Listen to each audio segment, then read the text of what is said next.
Excellences, distingués délégués, mesdames, messieurs, nous allons reprendre nos travaux par cette nouvelle table ronde dédiée au thème « Terminer en force, préparer la fin des mines antipersonnelles le plus tôt possible ». Je vous remercie bien entendu de vous joindre à nous pour cette table ronde dédiée à ce sujet rarement discuté au sein de notre convention. Et pourtant, depuis l'entrée en vigueur de la convention, une trentaine d'États se sont déclarés libres de mines, mais finalement peu d'enseignements ont été tirés des exigences liées à cette période qui précède cet achèvement. La déclaration par laquelle un État annonce qu'il est libre de mines soulève pourtant toute une série de questions. Par exemple, comment peut-on s'assurer que toutes les diligences ont bien été mises en œuvre pour identifier toutes les zones potentiellement minées et les traiter en temps opportun, avant la déclaration libre de mines? Comment également veiller à ce qu'une capacité résiduelle de destruction des mines demeure disponible afin de traiter les zones de contamination qui s'avéreraient méconnues ou qui viendraient à être découvertes? Comment organiser également le transfert de responsabilité des centres de lutte anti-mines au sein des structures de l'État autrefois affectées par les mines? Et puis, que devient le personnel qui a été exposé aux dangers des mines antipersonnelles à l'issue de l'achèvement? Poser ces questions doit conduire les États concernés à se préparer à l'achèvement bien avant cette étape, en s'assurant qu'un mécanisme adéquat est en place pour faire face à la découverte de zones précédemment inconnues ou nouvellement minées. Cet enjeu est d'autant plus d'actualité qu'un certain nombre d'États sont sur le point de se déclarer libres de mines dans les 3 à 5 prochaines années. Alors, pour éclairer notre réflexion, il nous a paru utile de tirer parti de l'expérience acquise par le Sri Lanka et les organisations qui l'ont soutenu dans l'effort de déminage de son territoire.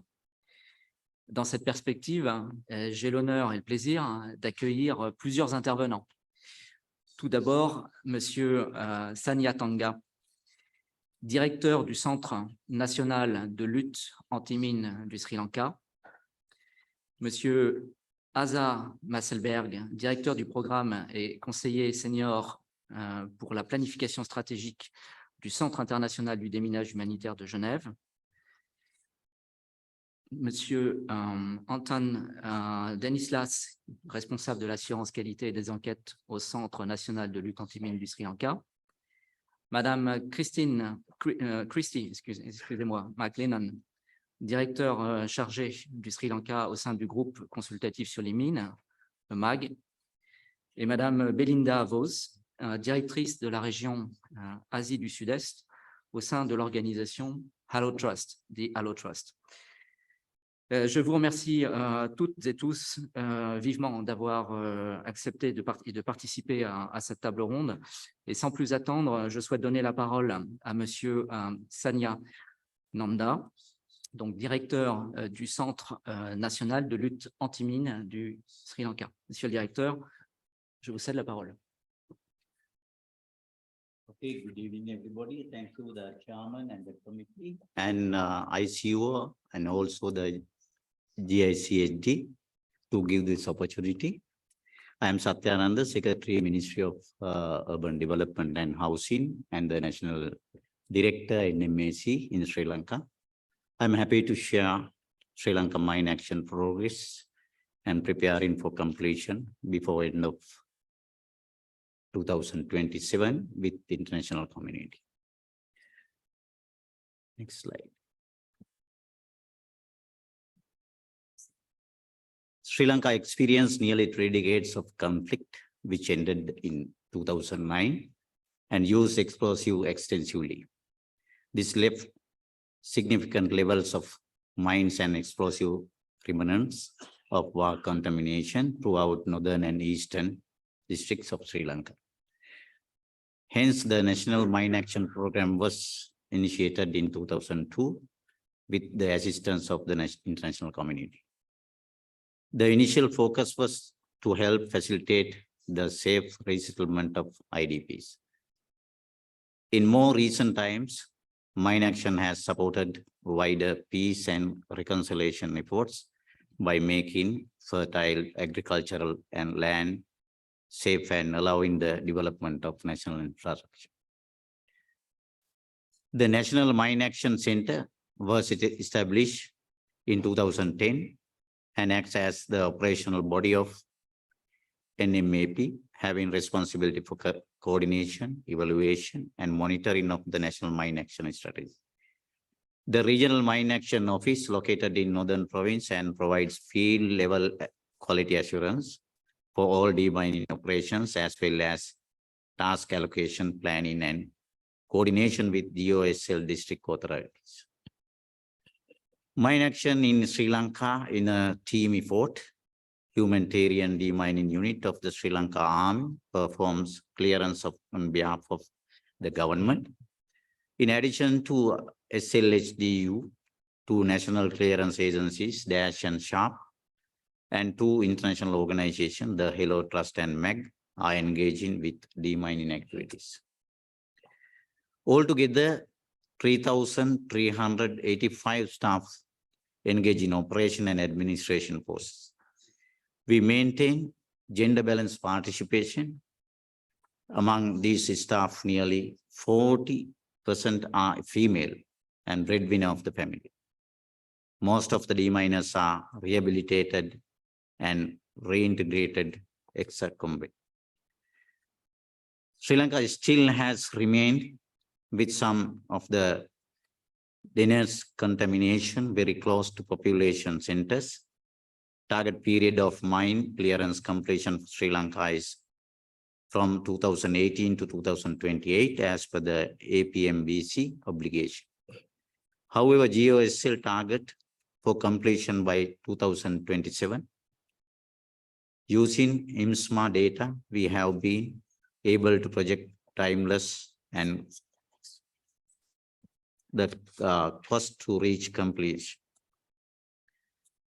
You can see the slide. Next slide. Remaining contamination in Sri Lanka, confirmed hazardous area remaining 17 kilometers. Next slide. Sri Lanka acceds to APMBC and complies with relevant obligations. The Act number 3 of 2022 on prohibition of anti-personnel mine was certified on 17 February 2022 by the Parliament. Sri Lanka has fulfilled the obligation under Art 9 of the Convention of National Implementation Measures.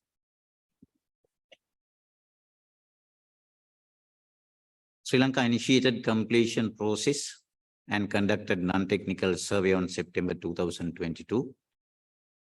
Through this survey, we identify the previously unknown 5.3 square kilometers contaminated area and clarify the remaining contamination problem. Based on this, Sri Lanka developed new national mine action strategy.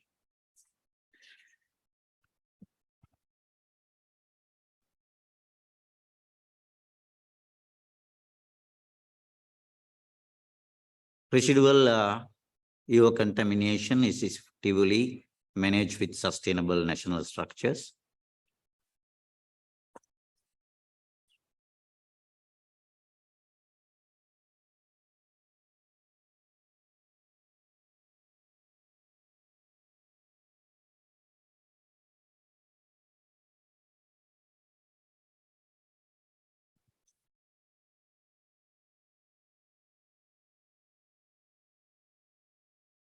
Sri Lanka has strengthened Sri Lanka Army HDU by EOD level 3, given 40 plus SLA HDU officers. SLA HDU officers qualified IMSMA admin levels. Given quality assurance training, 50 plus SLA HDU officers. Establish SLA HDU office in Buoya in Vaunia. The Army deployment will cover the EOD requirement. SLA HDU will be continued beyond the termination of National Mine Action Program. The current operation system will be continued and the IMSMA database will be updated by the SLA HDU. We have two approaches. One is a policy level approach. Other one is implementation approach. At the policy level, our government, the cabinet decided to continue the NMC under the subject of research and other works. And also Sri Lanka is also committed to promoting linkage between SDG and the Mine Action Program. And the implementation, as the implementation approach, we strengthen EOD level SLA HDU officers to engage with this continuously this Mine Action Program, and public awareness through village level administrators and CBOs, school level children as well. We are going to maintain the public awareness system. Then we have challenges. Reduce international donor funding because end of this completion program, we have to it will be reduce the international donor funding. Limited employment and entrepreneurship opportunities, climate-induced changes, mine clearance in forest and wildlife reserves. So my colleague has mentioned that regarding that already we have discussed with that the Department of Forest to give the support. No funding for EORE and pandemic situation also there. Sometimes it will be arising. Unique clearance challenges also there. I think the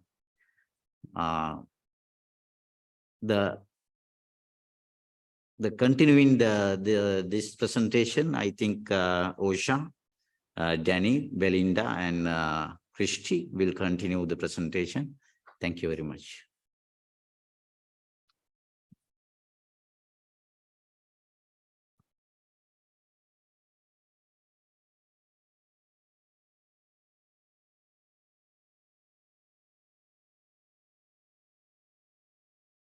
Très bien, merci beaucoup, monsieur le directeur.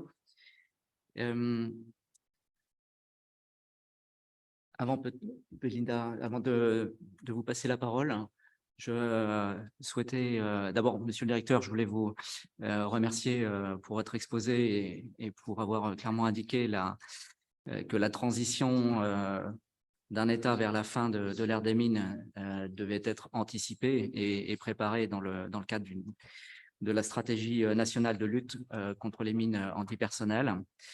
Je voulais donner la parole à Madame Masselberg.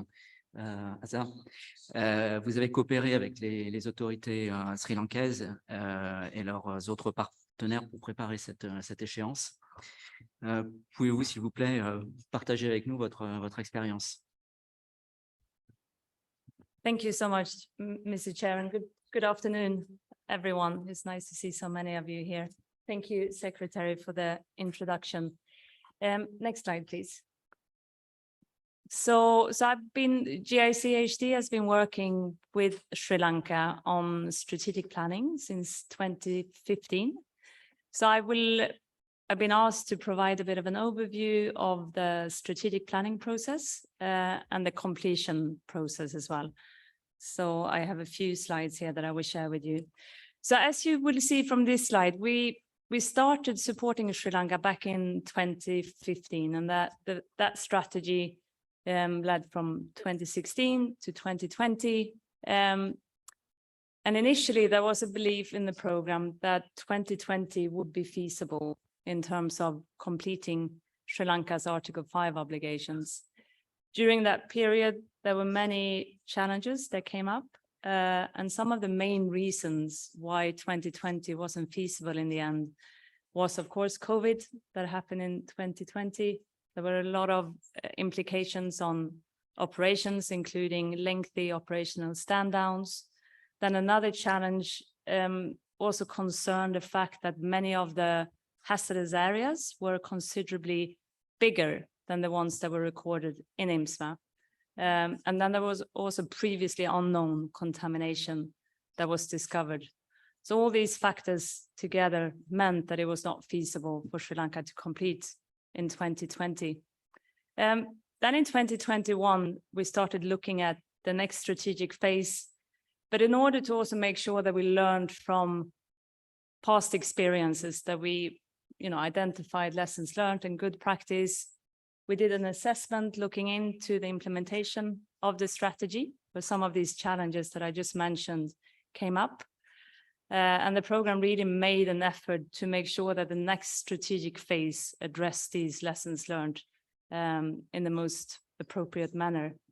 So then in 2020, we got all the stakeholders together and we started really looking at this completion process. Sri Lanka, of course, was a state party to the Mine Bank Convention at that point, with a timeline to complete its Article 5 obligations in 2018. So we had that as an overarching timeline. And then in 2022, we started to develop the completion strategy, which was officially approved by the government of Sri Lanka in March this year, with a timeline set to complete by the end of 2027. Next slide, please. And next slide, please. So you will see here is just an overview of this completion process. So you see at the top, you have the completion process and then the strategic planning process. So two processes that have essentially been running in conjunction. And if you look at the top part here on the completion process, one, given the challenge that I mentioned earlier of previously unknown contamination being discovered leading up to 2020 and the implication on actually completing Sri Lanka's Article 5 obligations, and the fact that many of the polygons were considerably larger. Before we started developing Sri Lanka's completion strategy, the government of Sri Lanka and NMAG made it a priority to go out and do survey NTS with the objective to identify previously unknown contamination. So this allowed us to develop a completion strategy based on updated information and where the program felt confident that it had clarity on the remaining contamination. And it was on the basis of that that this new timeline was established as well. And then you will see the next point there on the completion process. Given the extent and the complexity of the contamination in Sri Lanka, where you often have a combination of anti-personnel landmines, anti-vehicle landmines, several layers of different mines together in one area, the program decided, the government decided to go down to the lowest administrative level in the completion survey. And our colleague Dennislas will provide more information on that later on.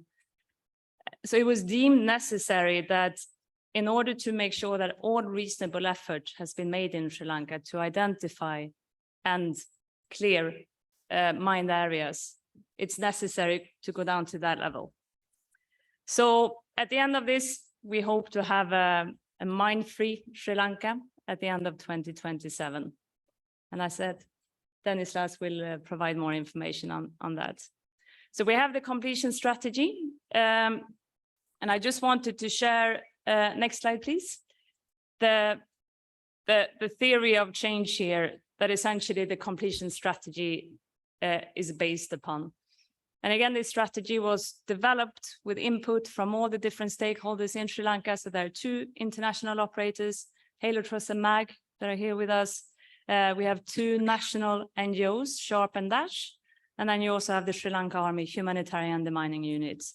So we had representatives of all these stakeholders together, all the relevant ministries from the government of Sri Lanka was there. Of course, the National Mine Action Center, Sri Lanka Campaign to Ban Landmines. And over 3 days, we spent quite a lot of time analyzing the context and the results coming out of all those exercises essentially fed into this theory of change that we have here. Can you press again? I just have a few circles on this slide. There we go.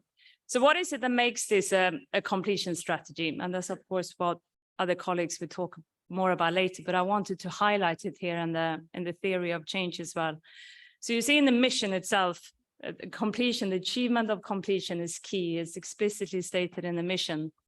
And then you see it's based around 4 strategic objectives. Under the first strategic objective on land release and EORE, completion is also a big focus under that objective with the completion survey that we're just about to start later next month, hopefully. And then you will see the third strategic objective concerns management of residual contamination. And this is actually something that the program has looked at for quite a few years. When I first started working with them in 2015, already then we started discussing, the future management of residual contamination. And as the secretary explained earlier, the idea is that that responsibility will fall fully under the Sri Lankan Army in the future. And they are already, proactively clearing minefields. So they already have that capacity. So Sri Lanka will be in a good position to manage this in the future, should previously unknown mined areas be discovered.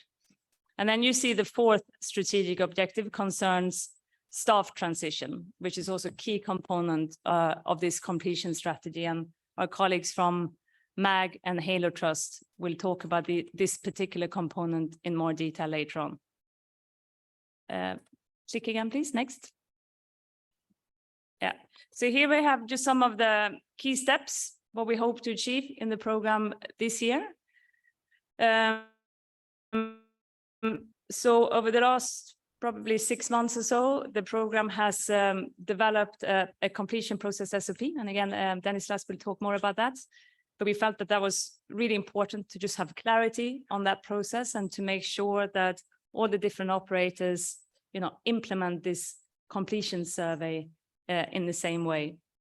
So we are organizing a training this coming weekend, and then that completion survey will be piloted until the end of the year, at which time we will have a workshop and look a little bit at lessons learned and good practice.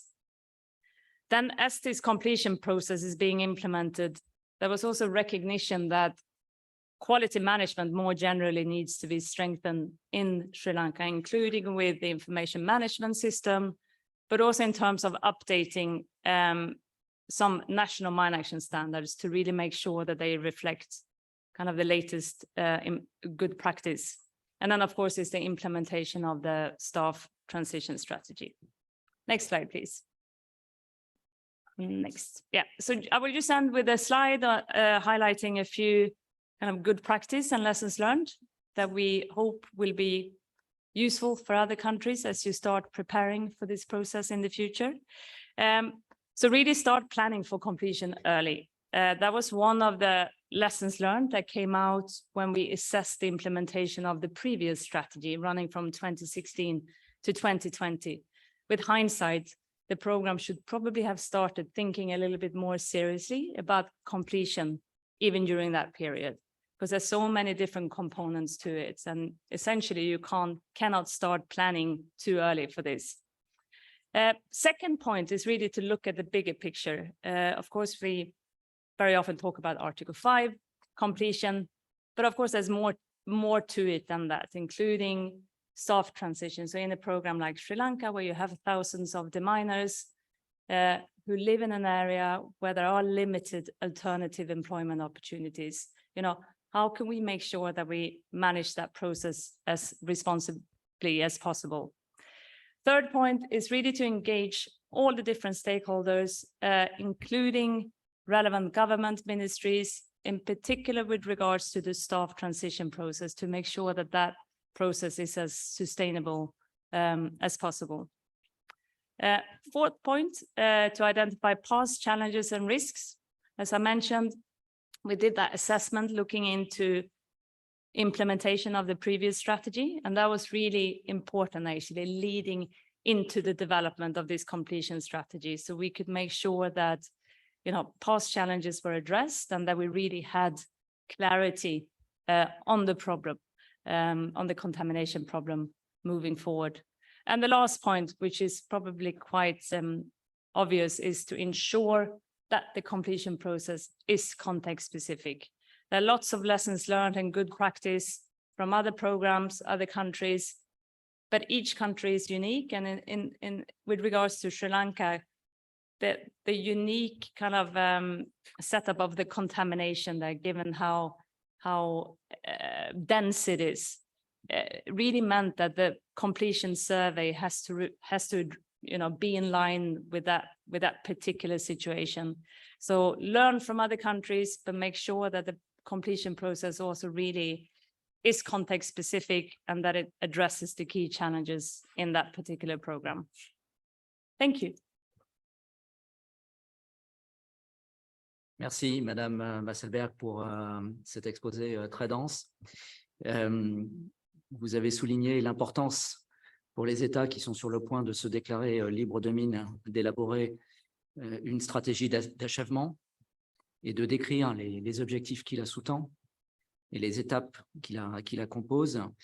Je retiens également l'importance et la nécessité d'articuler ce processus d'achèvement avec une stratégie de planification, un processus de planification très robuste. Donc, merci beaucoup pour cet exposé. Je souhaiterais maintenant donner la parole à Monsieur Anton Denislas, afin qu'il puisse partager avec nous les efforts entrepris et les mesures mises en œuvre par le Sri Lanka pour répondre à ce type de défi. Je vous cède la parole. Thank you, Mr. Chairman. Good evening, all of you. Next slide. Sri Lanka completion process. What is Sri Lanka's completion process? This is the process of confirming and declaring that all reasonable effort has been made to identify and clear all known and suspected anti-personnel and anti-vehicle mine areas to achieve Sri Lanka's APMG's Article 5 obligations. Next slide. Achievement to date. We did with all operators and the GICHD desk assessment of recorded hazards and database cleanup. Then develop completion process map, develop completion process standard operating procedure, develop completion survey questionnaire and completion declaration form. Next slide. Conducted training and workshop for all operators, developed completion survey dashboard in IMSMARCO survey 1 to 3, informed relevant authorities and departments. Authorities means the district level and division level authorities, and departments, the forest and wildlife and archaeologicals. Allocated areas of responsibility to all operators. Next slide. This is the process map. It is the base for our SOP. From the process map, we develop early. Then from the process map, yes, we develop the completion process SOP. Next slide. It's regarding the process map. Yes, I narrated this in understandable manner, but the earlier one is with a lot of information. But this one is very simplified. Desk assessments, it should be done within the operators, and they assess all the information in the database and available documents what they have. If they find any suspicions or evidence of EO, directly they go for the land release process. It's mean as NGS, technical survey and land release and completion. Sorry, the previous one. If they finish the land release process, then directly they go for a village level completions survey. They will visit the completion, the village level, the smallest administrative areas in Sri Lanka. They get the information from the informant as well as the government officials and some of the local community level organizations. If they confirm that from the informants, there's no any suspicions or fear or evidence of the EO, then directly they can go for a completion declarations. But sorry, the previous one, please. After desk assessment, if they find that is free of suspicions or evidence, they directly go for the completion survey process. After that, if they find there's no, if they find any evidence again after the village level visits and information gathering, they will go for again the land release process. If there's no, then they can go for the completion declarations. Next slide, please. This is the Sri Lanka's geographical administrative structure. State, provinces, districts, and divisions, and Grama Niladhari is in the lowest administrative geographical area. The Grama Niladhari, the GN officer, is the in charge for the village, as well as there are some more couple of government officials as well.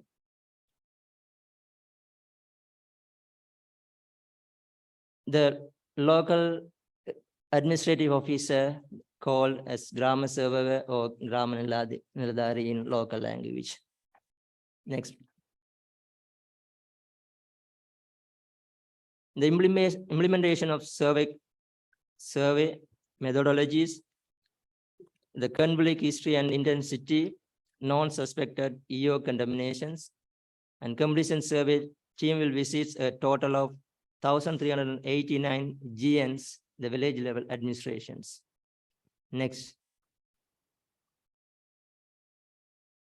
Completion process training plan 22 to 27th of June, Kilnochi with all operators.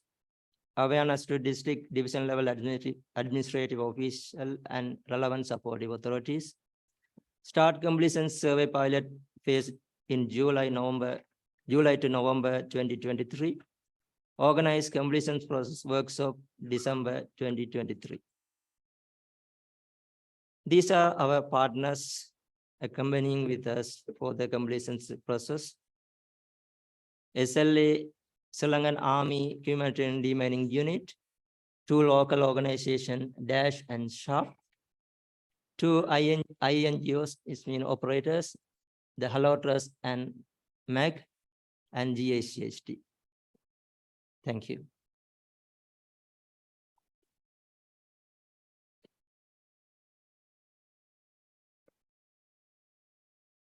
Merci beaucoup, Denislas, pour cet éclairage très utile sur le processus d'achèvement propre au Sri Lanka et son articulation géographique avec la structure administrative du Sri Lanka. Je souhaiterais maintenant donner la parole aux représentants du groupe consultatif sur les mines et du Allogroup afin qu'elles puissent évoquer devant nous l'impact de l'achèvement du déminage sur le personnel qui en a la responsabilité sur le terrain et la manière de réduire cet impact. Madame McLennan, Christy, peut-être pourriez-vous nous donner un aperçu des réflexions qui sont conduites à ce sujet.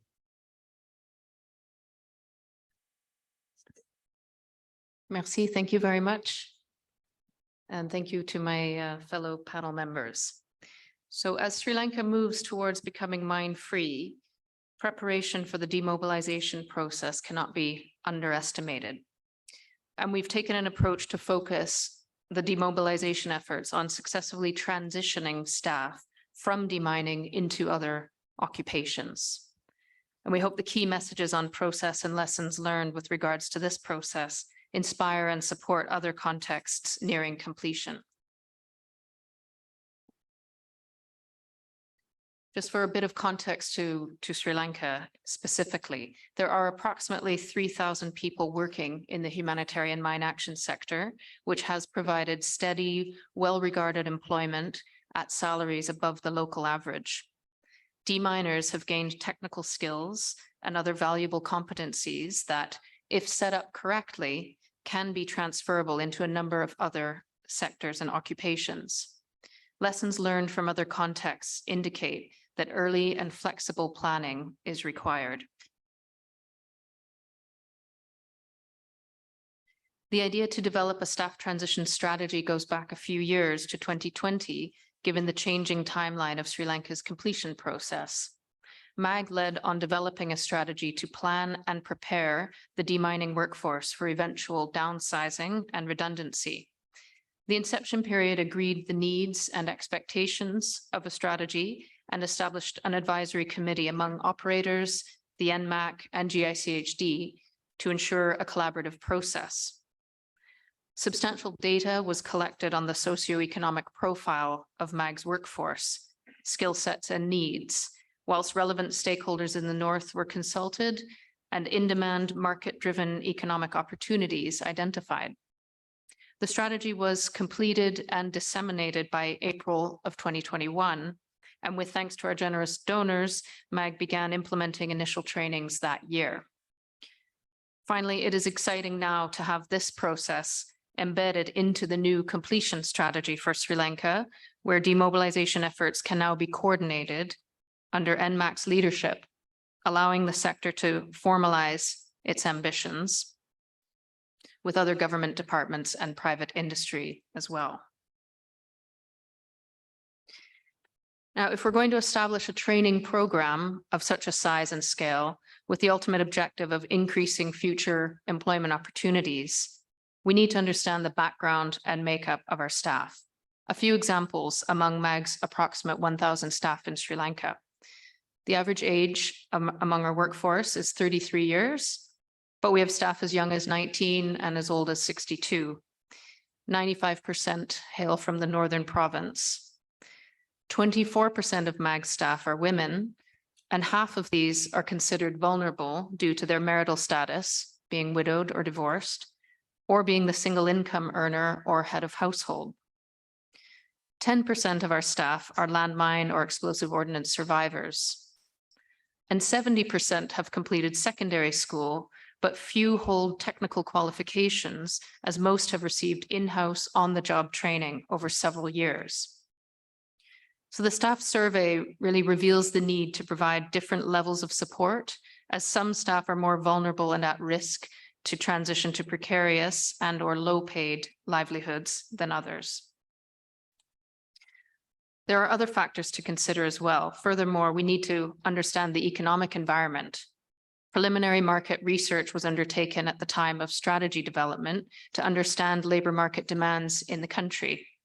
Of course, with the economic challenges that Sri Lanka faced last year, a lot has changed, and this will clearly require continuous review and analysis with a network of partners and stakeholders. We need a diversified approach to meet the varied needs of our staff, but also to be sensitive to absorption capacities of the labor market.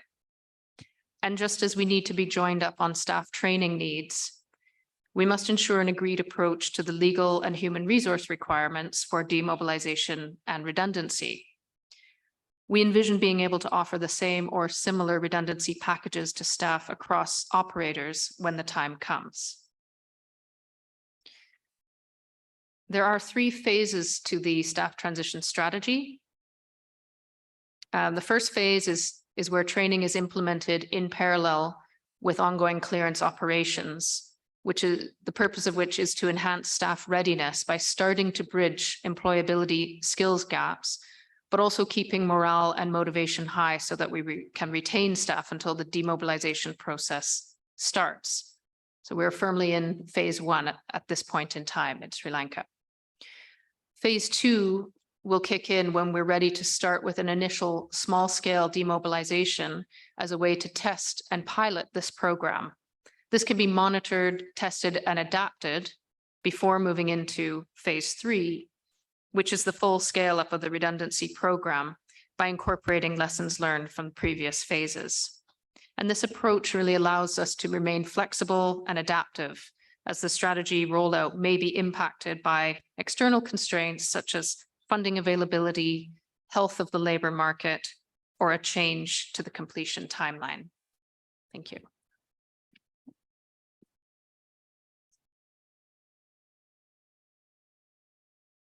Merci beaucoup, Madame McLennan, pour cet exposé sur le processus de démobilisation et puis les défis associés, notamment en termes de reclassement ou de réinsertion professionnelle des équipes chargées du déminage. On comprend que, par effet de rétroaction, le succès de ce processus conditionne aussi la qualité et la constitution en amont de ces équipes de déminage.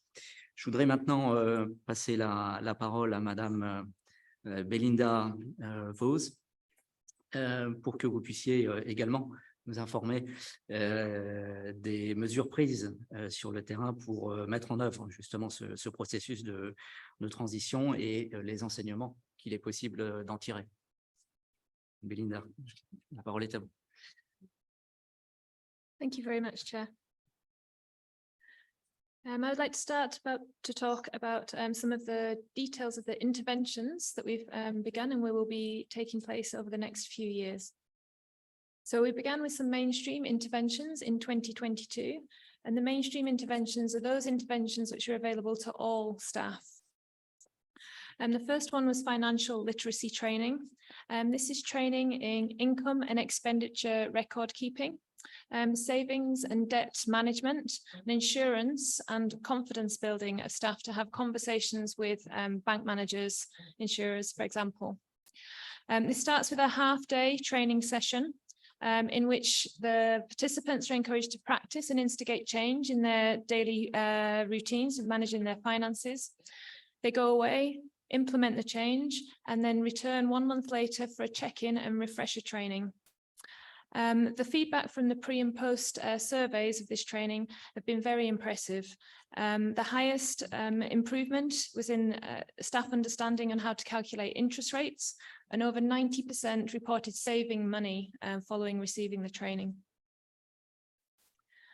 The second mainstream intervention that's been implemented by all of the operators is mental health and psychosocial support training.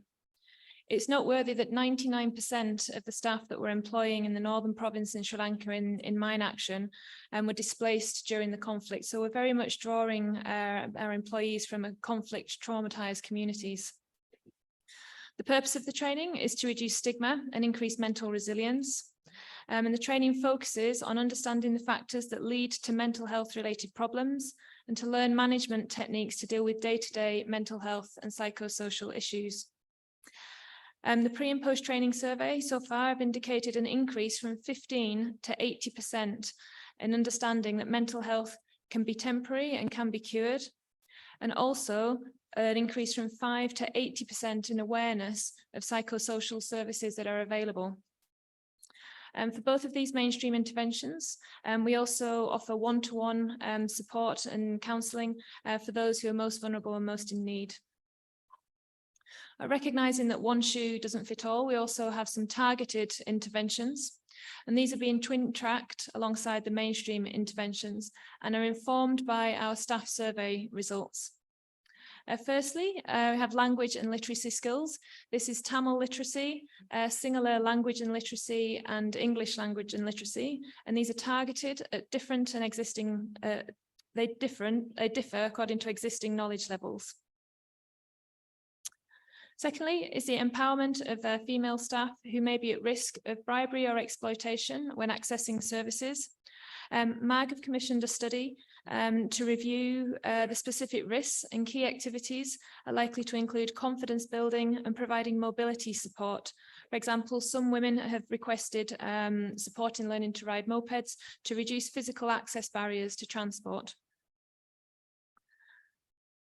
Thirdly is the agricultural referral programme. We'll be partnering with the Department of Agriculture, and this has 4 strands. Awareness of existing services that exist. An example of this is there's a subsidised seed scheme available. Secondly, a technical support, for example, handling farming machinery or how to make good quality compost. Third is best practices on how to increase yield, for example. And finally, market linkages, for example, understanding produce which is in higher demand. A further targeted intervention is accreditation of existing skills. So many of the staff working in Mine Action actually have developed their skills through on-the-job activities.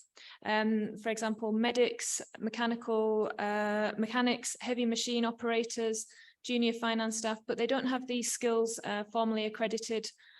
We're looking at providing these accreditations so they have the formal qualifications, which will help with getting onward employment, and also opportunities for fast tracking certain qualifications. Also looking at some bespoke individual further education opportunities. For example, we have a staff member doing a HR diploma at the moment, another doing a business management degree, somebody else doing a postgraduate qualification in geographical information systems. So very much an individual approach through that. We're supporting this both financially and through flexible working hours. And CV writing and interview training. Now, all of the interventions I've mentioned, we'll be piloting with a small number of people. We document the process, review and revise accordingly to get the best output. Everything I've spoke about so far focuses on the employees, but we've also been giving some thought to the proactive activities that we could do to connect with or indeed create employers. This will include attendance at trade fairs, connecting with local businesses and entrepreneurs, and also trying to proactively encourage new investment in the Northern Province. So working with the government and larger investors to see if there may be businesses who would like to invest and provide jobs, actually make jobs. And finally, I'll discuss some overarching considerations and lessons learned to date with the livelihood transition process. Firstly, forecasting completion date it has many implications, from informing the funding requirements to operational planning, but of course it seriously impacts the livelihood transition timeline. The completion survey is really integral to achieving the accurate forecast, and that is why that is such a big focus as well.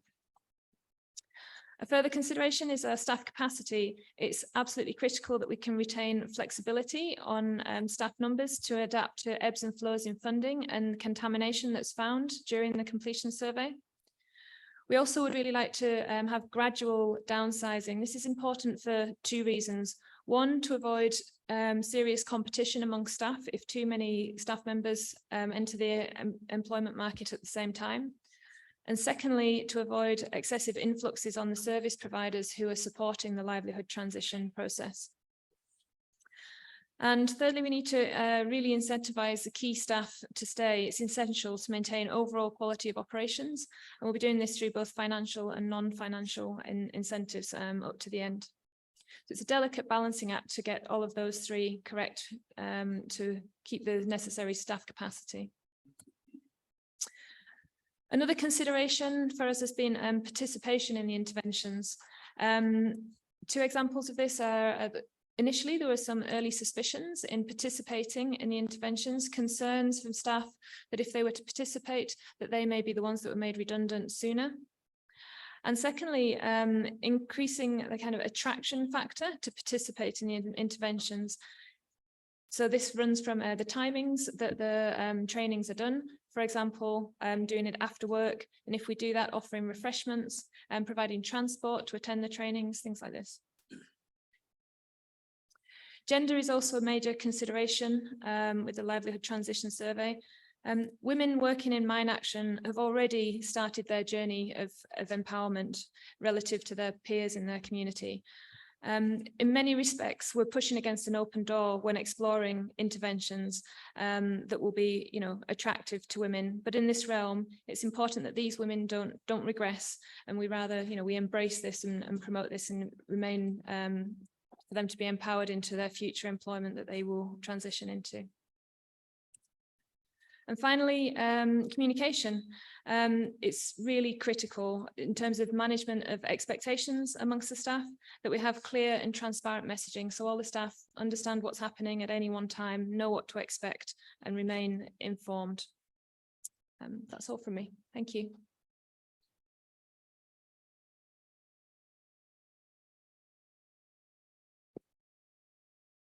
Madame Vos, Belinda, merci beaucoup pour cette perspective offerte sur les efforts entrepris sur le terrain. Comme avec la présentation de Christy, les considérations que vous avez développées semblent en apparence éloignées des enjeux immédiats du déminage, mais en fait, vous avez parfaitement montré que ces considérations doivent être prises en compte pour précisément réussir le processus d'achèvement. Distingués délégués, je souhaiterais maintenant vous donner l'opportunité de prendre la parole, poser les questions qui vous intéressent, ou partager avec nous les savoir-faire que vous avez pu, que vos États ont pu éventuellement développer dans la préparation de cet achèvement, de l'achèvement du déminage sur votre territoire, le cas échéant. Certains États dans la salle ont déjà rempli leurs obligations au titre de l'article 5 de la Convention. D'autres sont sur le point de se déclarer libres de mines. Donc, n'hésitez pas à prendre la parole.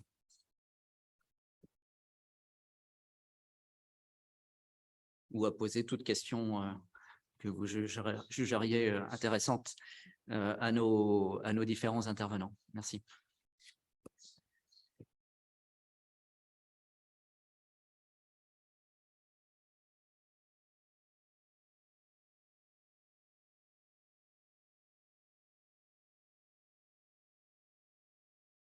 Oui, je crois que nous avons une question de la part de l'ICBL.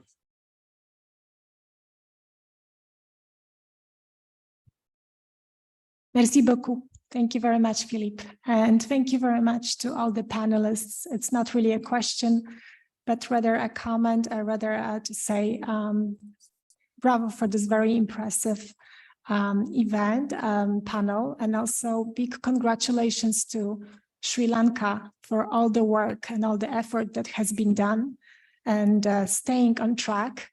We were extremely excited to hear that it's still the case, and that the plan is now to finish by the end of 2027, which would still mean Sri Lanka would finish ahead of its official deadline in 2028. So that is a very, very good news.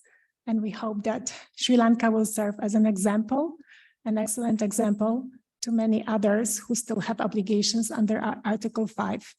It was extremely interesting to hear from all the panelists and the lessons learned from that completion process.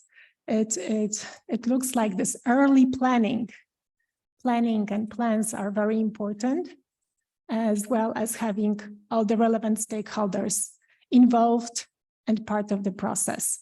So we very much agree. We know that the Sri Lankan campaign to ban landmines has been instrumental in bringing Sri Lanka on board of the treaty and then contributing to that progress on the ground. So just to say thank you very much.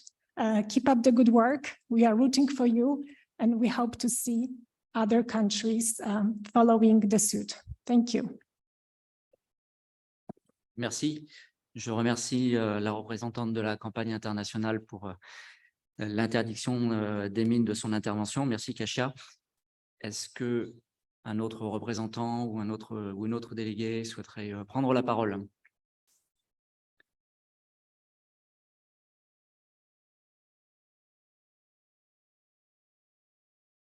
Oui, Je vous en prie. Thank you. Just a short intervention from MPA. This has been really interesting to listen to, and thank you very much for your presentations. Congratulations also on the efforts put towards completion. I just wanted to say that we really appreciate this opportunity and take it as a good example of sharing good practice among operators. So we as MPS will take this on board, but also hope that the donor countries present here today have also taken the same message home as we are taking, and that being that preparation, as was mentioned, but also sufficient resources are needed to have this responsible approach to completion and ensuring that it's sustainable for the future. Thank you. Merci beaucoup. Je crois que votre message est bien passé. Est-ce qu'il y a d'autres demandes de prise de parole?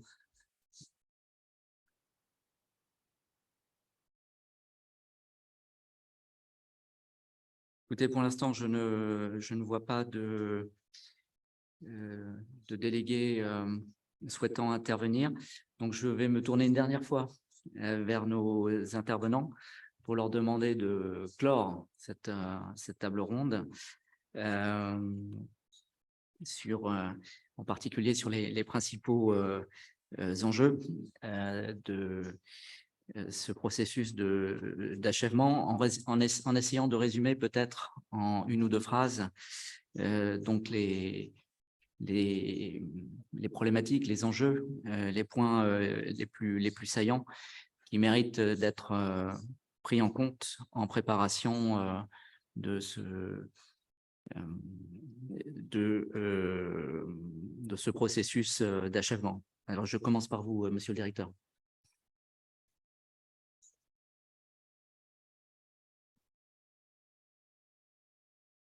Thank you, Chairman, and the committee and all the participants who presented the comments. I think on behalf of the government of Sri Lanka, I thank you all the funding agencies and international organizations who worked with us in the past, and again invite them to continue with us to complete this mine action program until mine-free Sri Lanka.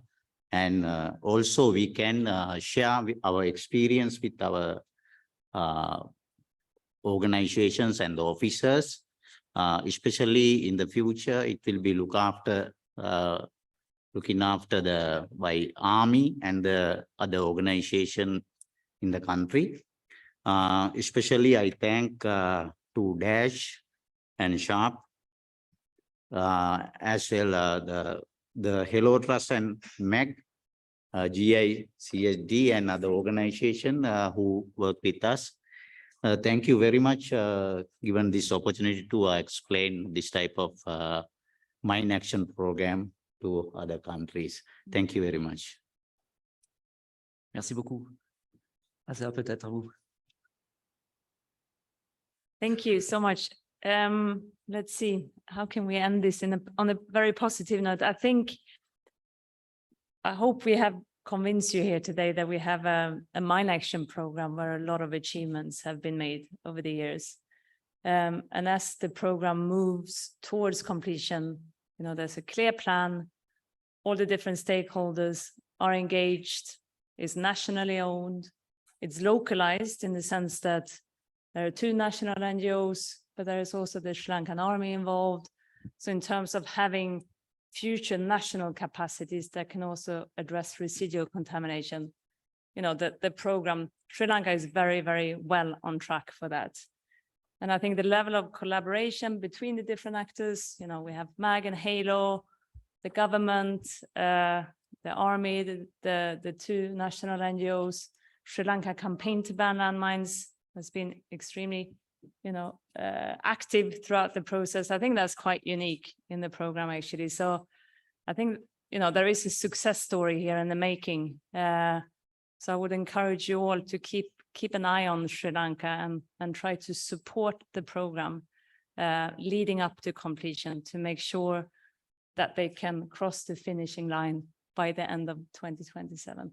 Thank you. Merci beaucoup, Asa. Anton, est-ce que vous souhaitez éventuellement dire un mot avant de clore cette table ronde?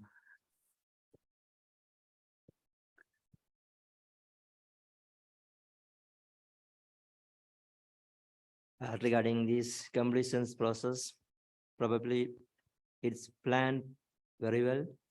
While we are implementing, sometimes we will face challenges. I hope that in the next year program, we will able to give you more informations on the process. Thank you so much. Merci beaucoup, Anton. Je me tourne maintenant vers Christy and Belinda. Christy, est-ce que vous pouvez également nous dire en quelques mots ce qu'il faudrait pour vous retenir des principaux enjeux qui s'attachent de votre point de vue à ce processus d'achèvement? Sure, thank you very much. I think it's been said, but I'll repeat it again, that this early and flexible approach to these plans, especially when it comes to staff transition, is so critical. We may have started a little earlier because the context for Sri Lanka and the completion timeline has shifted over the years. But the more work we do in this area, the more we realize you do need a long lead time if you're going to do something meaningful. Any training helps. Any training helps, but we're talking now about really foundational training, languages, vocational training, and these don't happen in a matter of weeks and months. So we really have a target to roll these out over years and have our staff be able to participate in multiple interventions that really sets them up for having some choices after the demining work comes to an end. And just to echo the intervention from NPA, indeed, resourcing is key as well.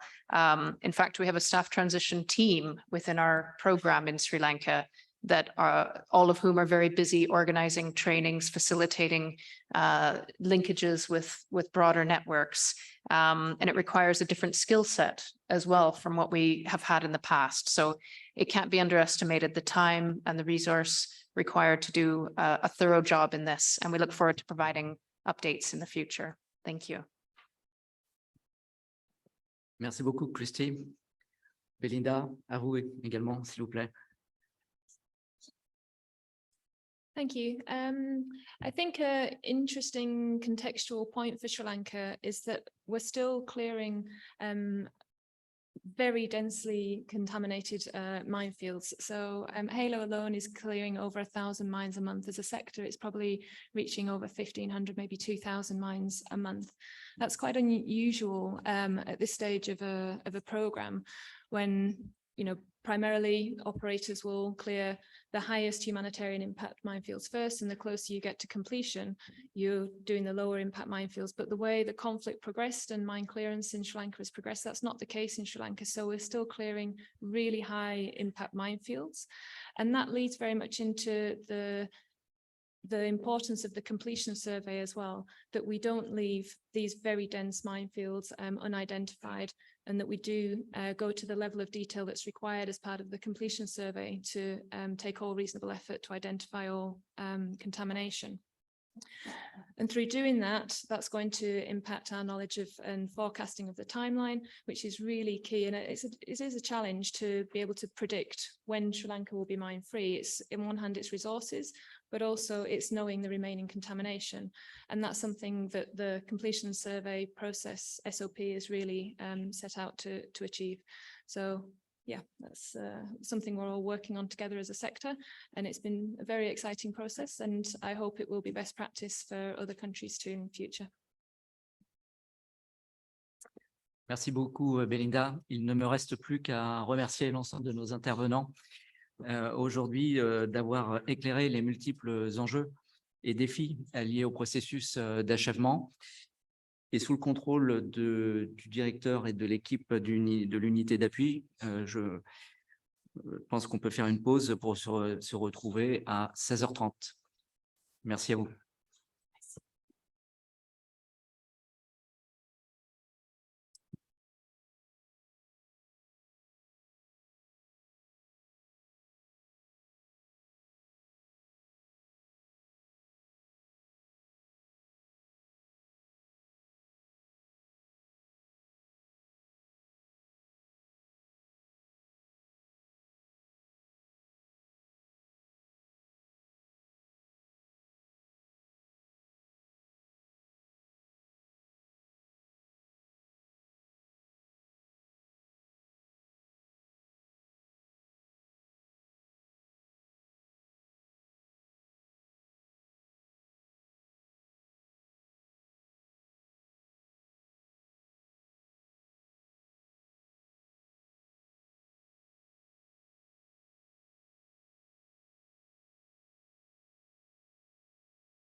Okay, colleagues, we can start.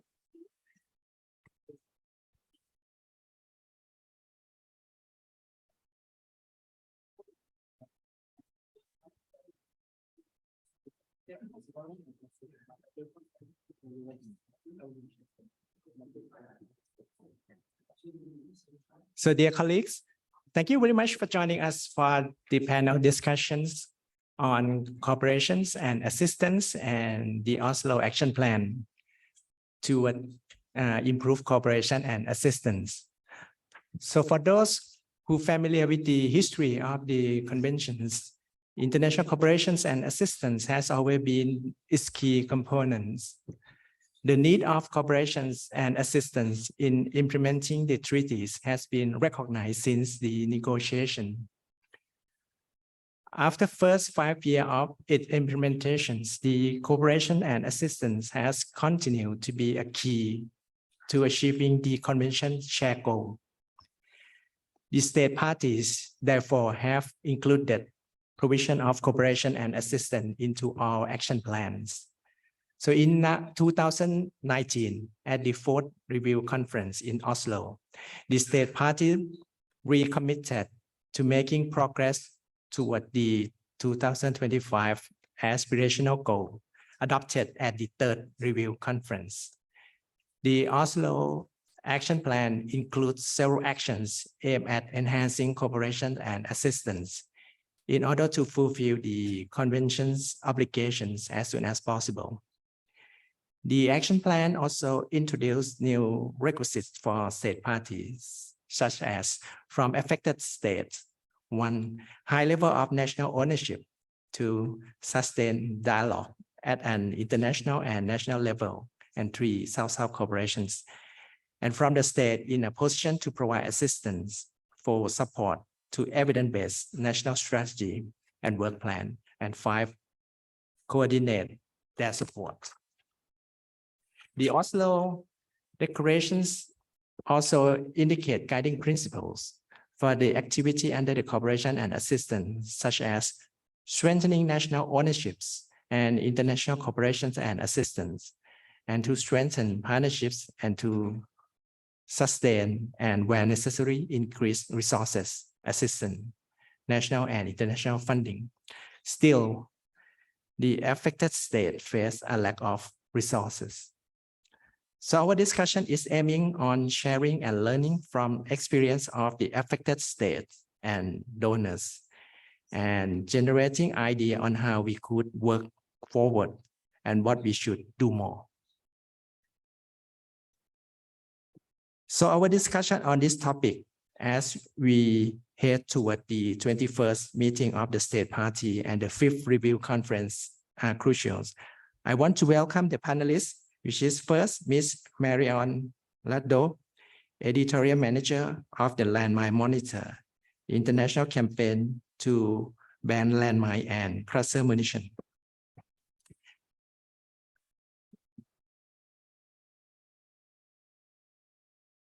Thank you, Mr. Chair. And thank you for the opportunity to contribute to the discussion today and to highlight one of the thematic research undertaken by the Landmine Monitor. For about more than 20 years, the Monitor has been tracking progress and challenges in implementing the Mine Ban Treaty and more generally tracking progress toward a mine-free world. An essential element of treaty implementation is adequate level of resources. And in this respect, the Monitor is documented support for mine action. So what we call support for mine actions are two things. The first one is international support. How much money international donors are providing to mine action activities. It can include clearance, risk education, stockpile destruction, victim assistance, capacity building, and advocacy. And then we have the second aspect, which is national support. How much money affected states are providing to their own mine action program. At the core of the treaty, we have that shared responsibility that addressing the consequences of the weapon needs to be shared between affected states and donor in a position to support that. We have the Article 6 of the treaty on international cooperation and assistance, recognizing the right of each state's party to seek and receive assistance. And since the very beginning of the treaty, it has worked pretty well. Since the adoption in 1997, the monitor has identified that more than $12 billion was provided to mine action. It is really impressive. And then when we look beyond a little bit that number, we know that most of that funding is from international donors. 80% of those 12 billions were provided by international donors. And it's extremely important to keep that in mind because most of the resources available for mine action is coming from international donors. As part of those international donors, what we know is that 50%, about half of that money is coming from states parties. It's also a clear indication of the commitment of states from the Mine Ban Treaty community to support the objective and the implementation of the obligations. We also have other organizations contributing to mine action, as well as state not party, and the US is a good example of that. And it has been the main donor to mine action since the very beginning of the treaty as well. This is sort of on the bright side of support for mine action. What is working well. Then if we look at recent trends in support for mine action, we have seen a peak in support in 2017. And since then, it has been clear that support has been decreasing. That's why enhancing support is becoming more crucial. Concretely, we have less support. And what it means is that we can see a decrease in activities on the ground, reduced clearance, lack of assistance to victims and affected communities, mine action projects being shut down. And there are two aspects to that reduction of resources. The first one is that mine affected states have fewer resources to allocate in increasingly challenging situations. Such support from national support from affected states has been below 100 million since 2016 on an annual basis. And while some affected states parties were in a position previously to contribute to their own mine action program, many of them are no longer in a position to do so. And we hear that more and more during meetings of states parties. And then on the other side, we have international donors being confronted with more and more crises to respond to. Recently, we had the COVID-19 pandemic. We also see ongoing and new conflicts all around the world. We have the food crisis, the environment crisis, the economic crisis. So all of that is putting more and more pressure on assistance budgets. In brief, we are in a situation with increasing needs and less resources. And we need to find the best way to adjust to this situation. Investment in human security, including mine action, risks being deprioritized, while demand for other expenditures is increasing. And I think one of the most striking examples of that is if we compare the 12 billion allocated to mine action in 25 years with the 2 trillion in military spending in 2022 alone. So resources are available. It is all about how we are allocating those resources. And I think that's a very important point as well. Looking at international support for mine action in more details, I'll focus on 4 points because I don't want to give to you too many numbers at the end of the day. That may be too much. And I encourage all of you to look at the Landmine Monitor for more information as well. But what we've seen is that year after year, it is the same group of donors providing most of the funding. In the past 5 years, about 3/4 of all international support for mine action was coming from 5 donors only. What it means is that mine action is completely dependent on budget fluctuation of the major donors. If these are changing, if those donors are changing their allocation, then we could see bigger gaps in resources. The second point on the recipient side, most of the support is going to the same group of affected states. In the past 5 years, the largest recipients were made up of only 15 affected states. When we know that we have more than 60 contaminated countries and territories, that leaves a high percentage of communities behind. As I'm talking about recipient, and I know Ukraine is one of the main issue right now for us when it comes to use of landmines. And Ukraine has been receiving lots of support and lots of pledges have been made to Ukraine for demining operations. We don't have yet specific number because we are always reporting on the previous year. So I am currently collecting information regarding Ukraine.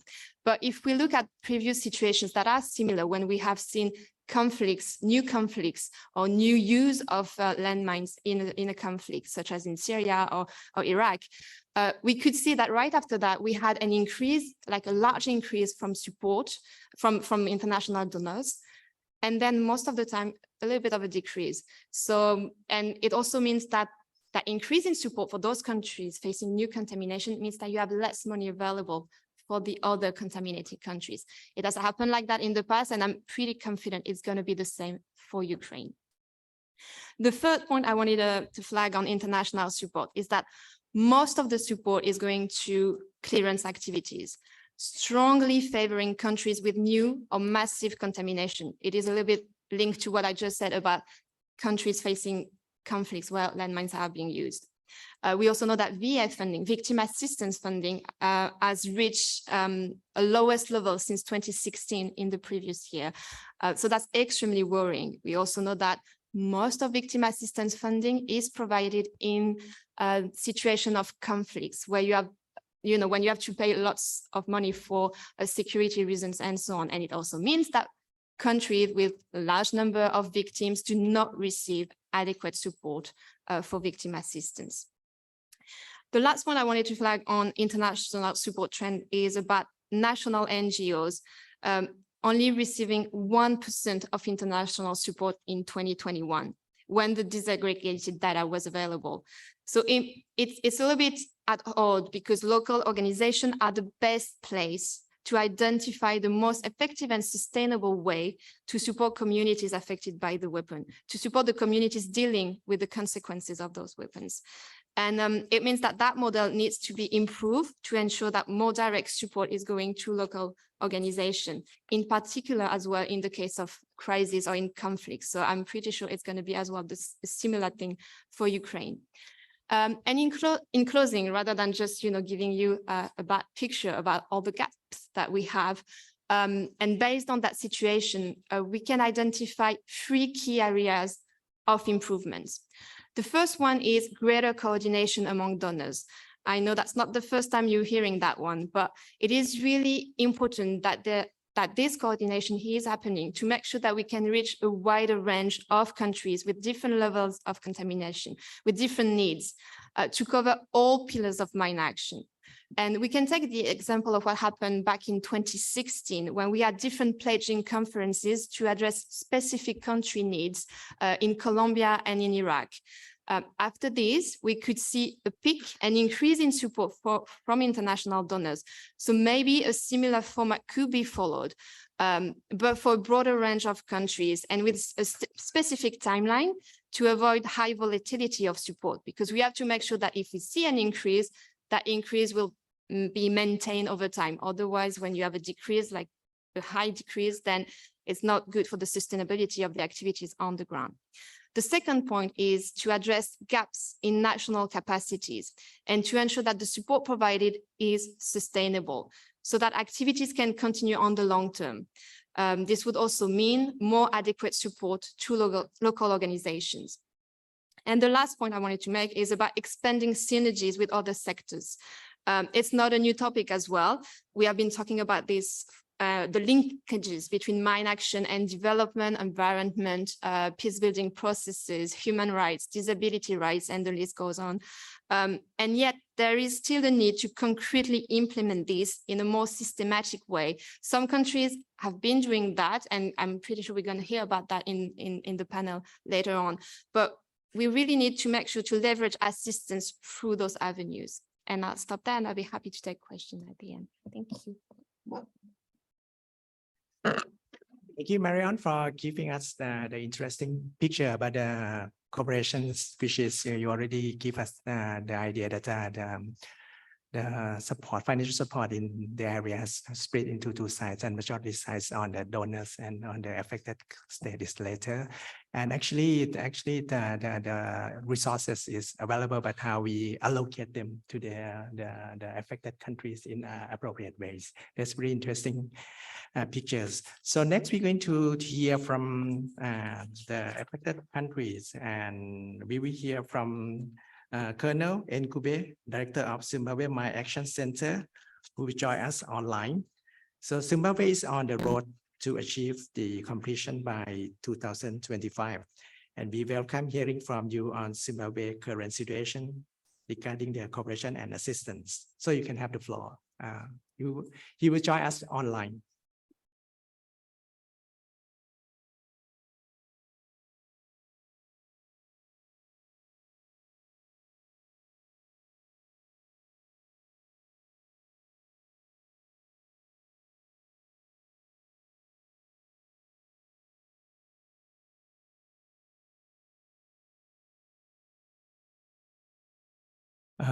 Colonel Nkube, when you're ready, you can speak. Yeah.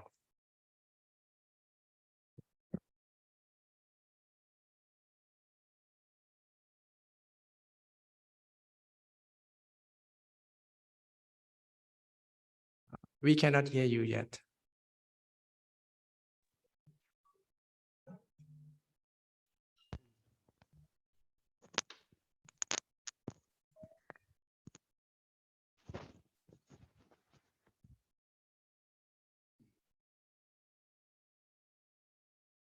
Can you hear me now?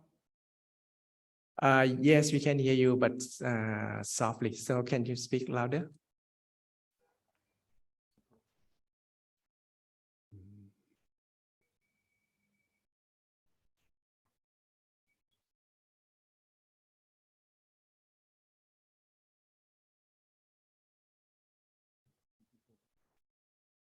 No, we cannot hear you. But I can hear you. Yes, we can hear you now. You can speak. Okay. My short presentation on the enhancement of cooperation and assistance in respect of Zimbabwe. Next slide, please. Yeah, Zimbabwe's quest for cooperation and assistance is guided by the Communication and Resource Mobilization Strategy 2019 to 2025. This is the document which we launched in January 2023 together with the National Mine Action Completion Strategy 2018 to 2025. Next slide, please. Government commitment. Zimbabwe is committed to achieving its 2025 deadline. There were projections of forming another demining unit to speed up the process. However, this has been shelved for now in favor of fully re-equipping the National Mine Clearance Unit. The first batch of imported mine detectors have already arrived in the country. This will see the National Mine Clearance Unit, NMCU, increasing its clearance rate twofold. The second batch is expected in November.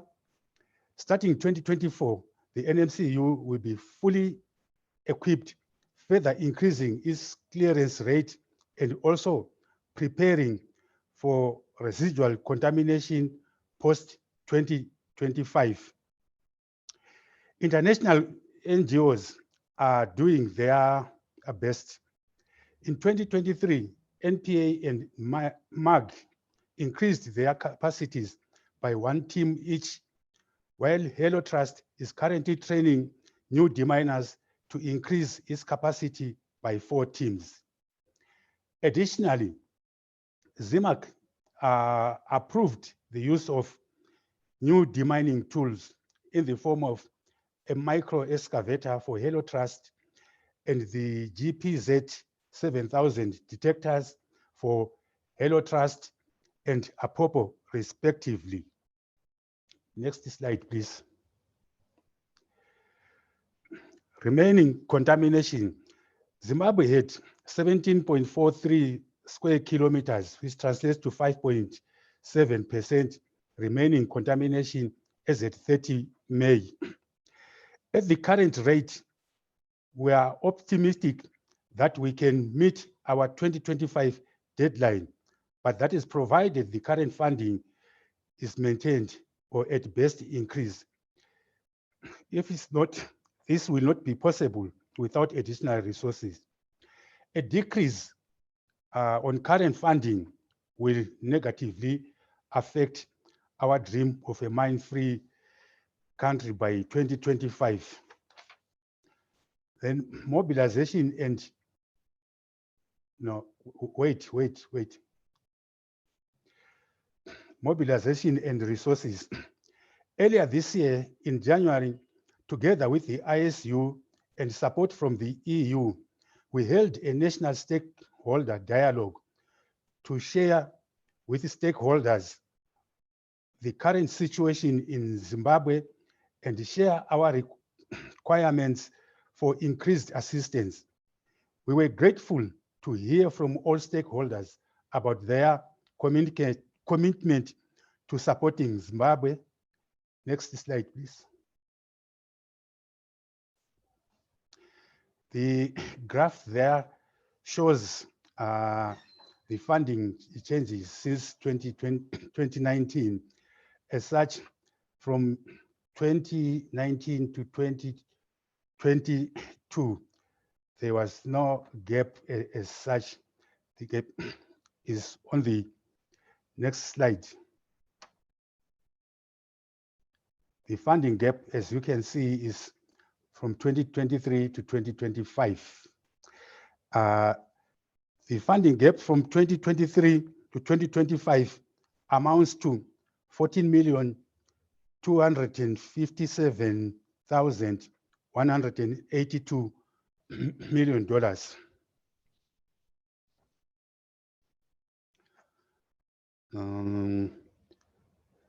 Notwithstanding positive signals, Zimbabwe will require support as soon as possible to stay on track to avoid delays in implementation. Next slide, sorry.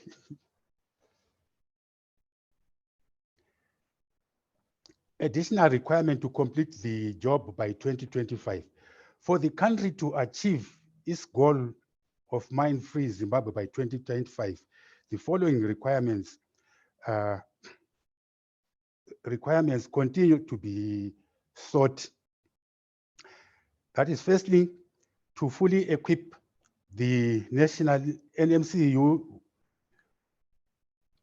which is work in progress, with the first batch of mine detectors, as I've already alluded to, having arrived.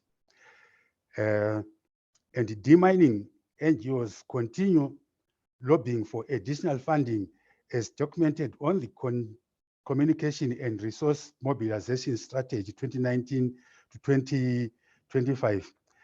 We'll be grateful if we can get additional ambulances, as we planned this when we are planning to form the second unit, and also field communication equipment. In conclusion, that is next slide. The government of Zimbabwe does everything possible with the resources available against competing national needs.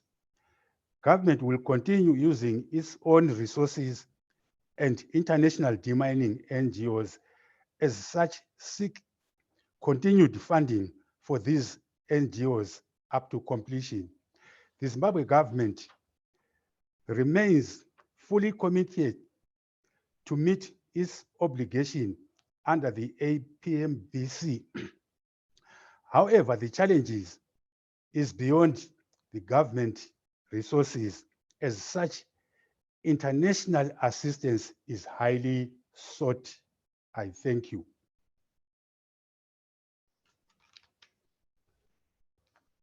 Thank you very much, Colonel Ncube. So we are extremely hopeful that we can support to Zimbabwe in its last stretch.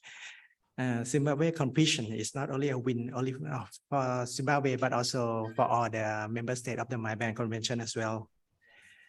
And now we will move on to the next panelist, which is the Colonel Brahams, the director of the My Action Center of Mauritania. So for those who are not familiar with the situation in Mauritania, the country had declared completions and subsequently discovered previously unknown contaminations. So since the Oslo Review Conference, we know that the Colonel Braham has been working to put this situation on the radar of international communities. So allow me to offer the floor to Colonel Braham for his experience in attracting cooperation and assistance to support Mauritania implementation efforts. Yeah. Thank you, Chair.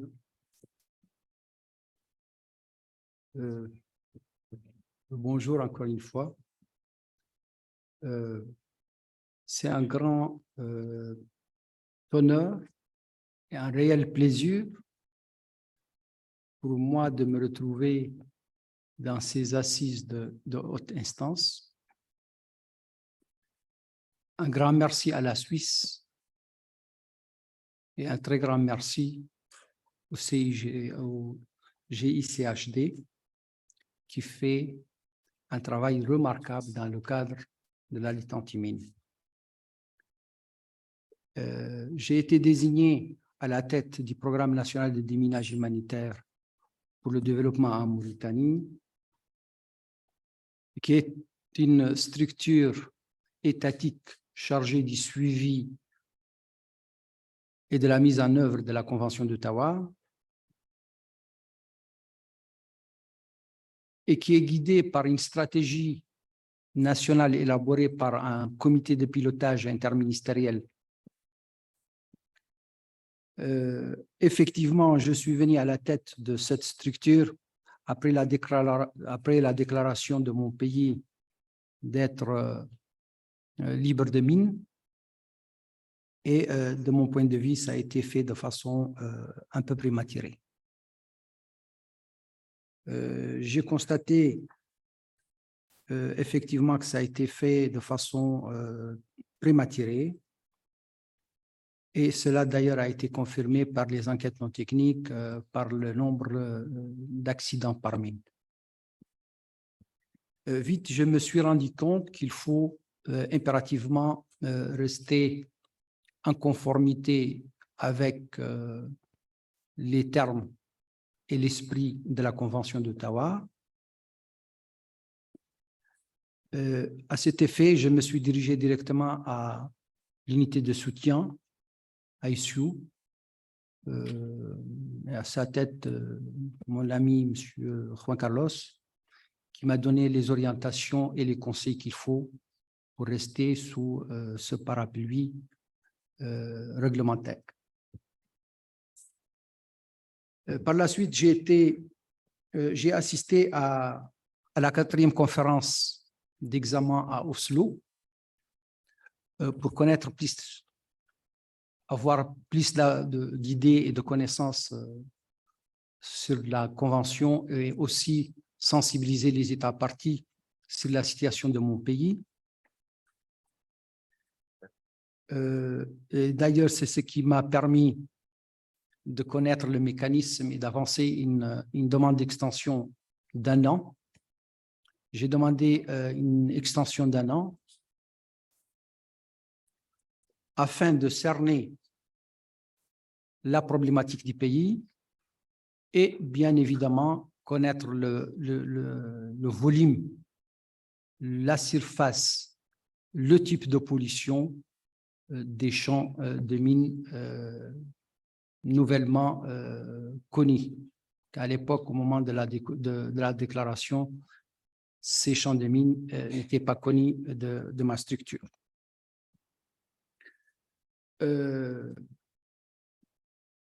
Effectivement, en 2021, j'ai pris part à une approche individualisée sur la situation de la Mauritanie.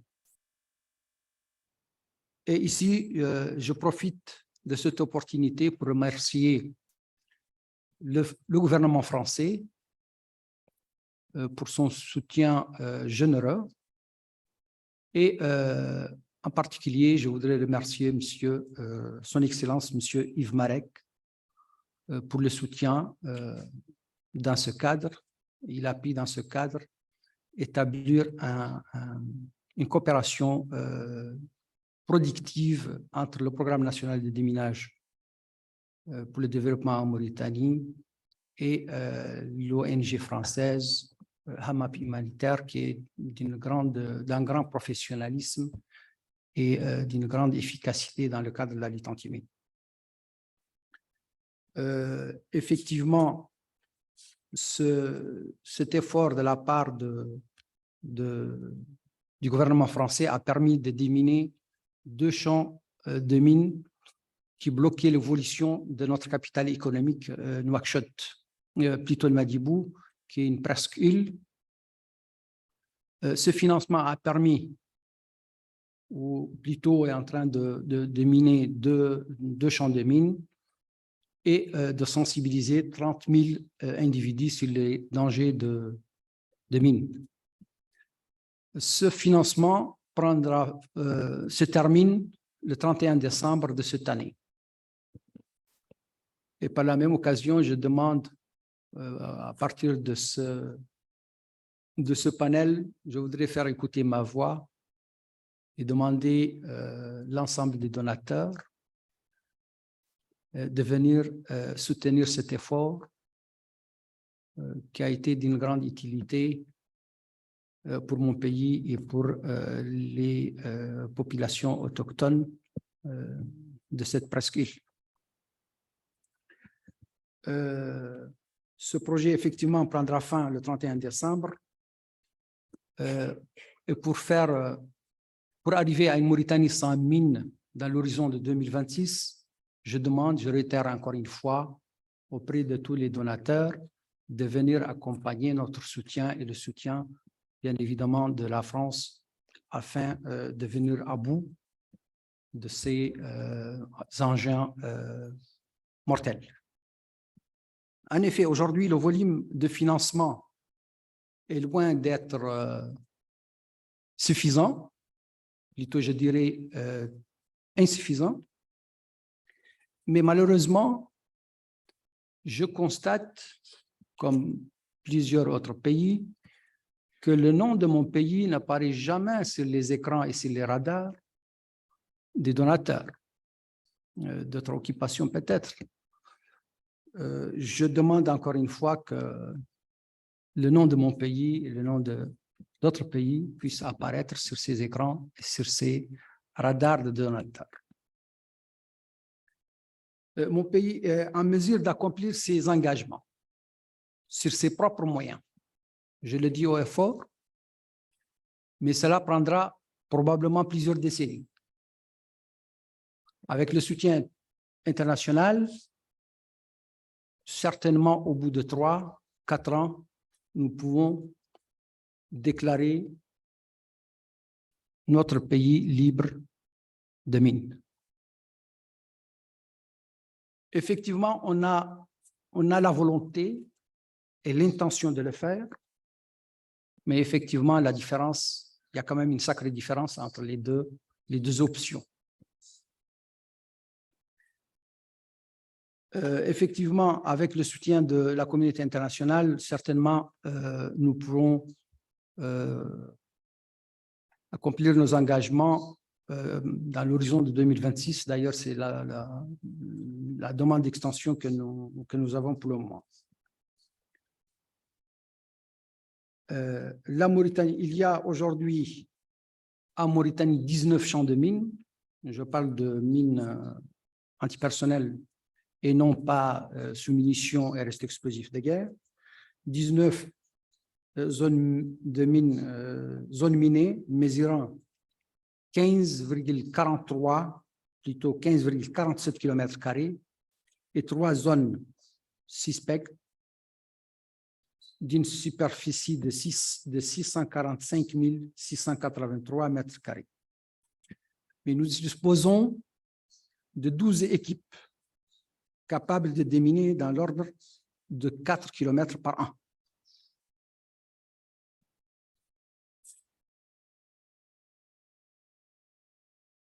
Ici, mon regard est orienté vers l'honorable président du MASG et tout autre donateur ici présent pour avoir des réponses à un certain nombre de questions. Qu'allons-nous faire face à cette situation? Comment pouvons-nous effectivement, collectivement, aborder la question?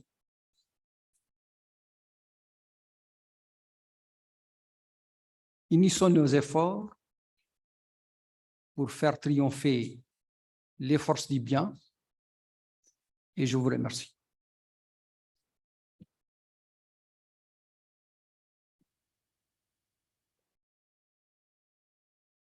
Thank you very much, Colonel Wahams, for your interventions, and we hope that in the future we will see support materialize to Mauritania, and we can, in a few short years, be congratulating you on Mauritania completions. And now, allow me to turn to one of the mechanisms highlighted by the number of state parties to support their coordinations, the My Action Support Groups. We are grateful to be joined by the MASG chair to offer us the information on the priority of the MASG, its efforts to coordinate funding and its limitations. And we have with us today Mr. Lucio De Michel, Director of the Italian Department of Humanitarian Affairs, Ministry of Foreign Affairs, and also the chair of the My Action Support Groups. You can have the floor and you can respond to Mauritania if you want. Already. Well, thank you. Thank you very much. My name always poses problem to non-Italian speakers because this it's only in Italian that we pronounce it K De Michele, but that's okay. Yes, I am. My role is humanitarian director at the Ministry of Foreign Affairs of Italy, which means that I cover every aspect of the humanitarian policies in Italy. In this capacity, I also cover the Mine Action by Italy. In terms of governance, this is not a usual situation. So to the best of my knowledge, in many areas, in many cases, these are not under the same, these two things are not under the same umbrella, but that's the case for us. As always, it has pros and cons, but that's part of life. I prepared a very small and straightforward presentation. I thought I'd put it in writing, maybe to help us all stay awake, have a long day of meetings or maybe traveling for some. So the Mine Action Support Group was established in 1998. It was the initiative on Norway. So it has quite an age already. And is, I mean, went through different stages and different phases in terms of mine action and international initiatives on mine actions. It is an informal group of donors. It has no terms of reference, no procedural rules, no rules for establishing the presidency of the chair, which is a rotating presidency on a volunteer basis. We are succeeding the France. It's normally biannual.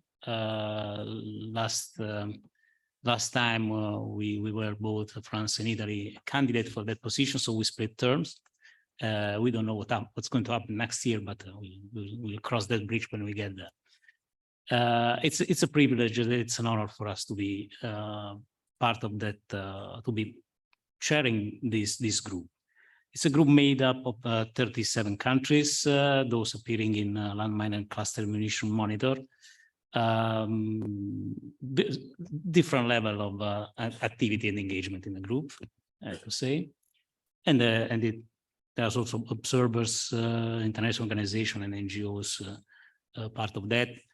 And very active in that case. We meet twice a year. This year, I think this will be the first year after COVID, when we will have a meeting in person only. One is tomorrow in Geneva, and the second one is usually in New York in October. Yeah, next, please. So what is for?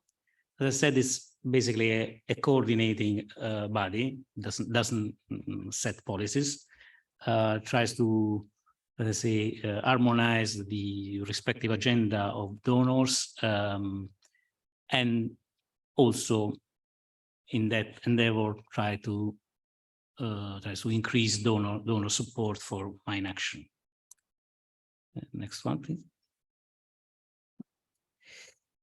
So what has done so far? As I said, it's been almost a quarter of a century of activity, so many things. These are just a few examples of that. It has initiated studies about donor coordination, supporting the completion initiative, and review donor funding strategies. It has promotes the exchange about the type of obstacles that mine actors face in certain situations in countries, removing bureaucratic red tapes, customs delays, slow licensing, and etc. It has produced maps, visual maps showing donor and recipient countries in order to share knowledge about the relationship between needs and funding, basically. And in the past, it has arranged field visit. I think it's been a while that we haven't had that anymore. We'll see. We'll look into that as a chair. Next one. This is the last one, and that's what we would like to do as a chair. Let's say continue to facilitate exchange of information and discuss how to address the funding gap. This is a standard. I mean, I told you I'm a humanitarian director. This is a standard complaint or statements that we hear in this type of meeting. There has always been a gap between needs and funding in humanitarian field. In these years, this gap is growing. So there are some projections saying that the next year, 2024, will be probably the worst of all in this respect. Talk about the overall humanitarian situation, but for the reasons that we heard before, this has also an impact on MineAction, of course, because the money comes from the same basket, basically. We have to continue to discuss and assist completion of convention obligations, and I think showing and highlighting positive examples can be useful to see that and to make clear that we are making progress.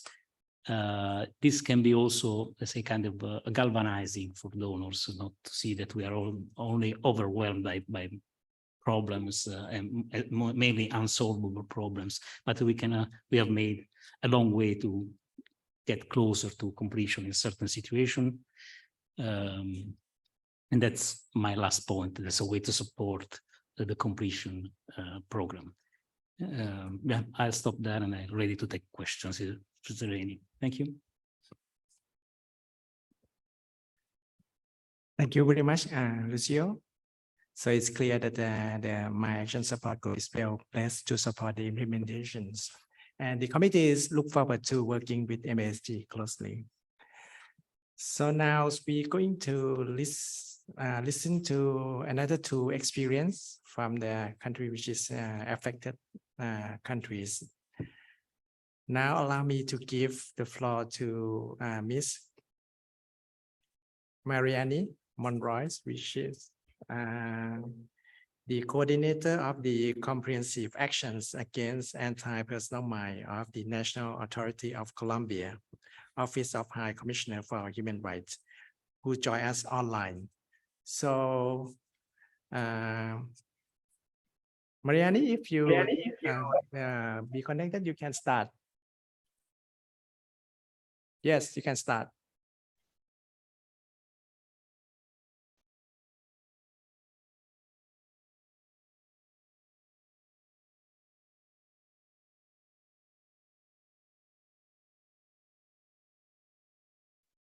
Mariani, you can start.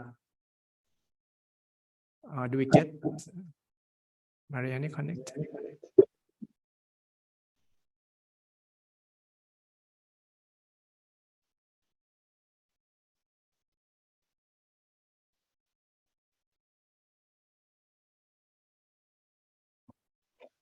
I think we get a connection problem. Huh?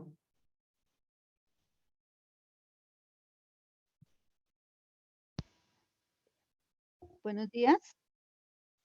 Yes, we can hear you now. You can start. Ok. ¿Podrían proyectar mi presentación, por favor?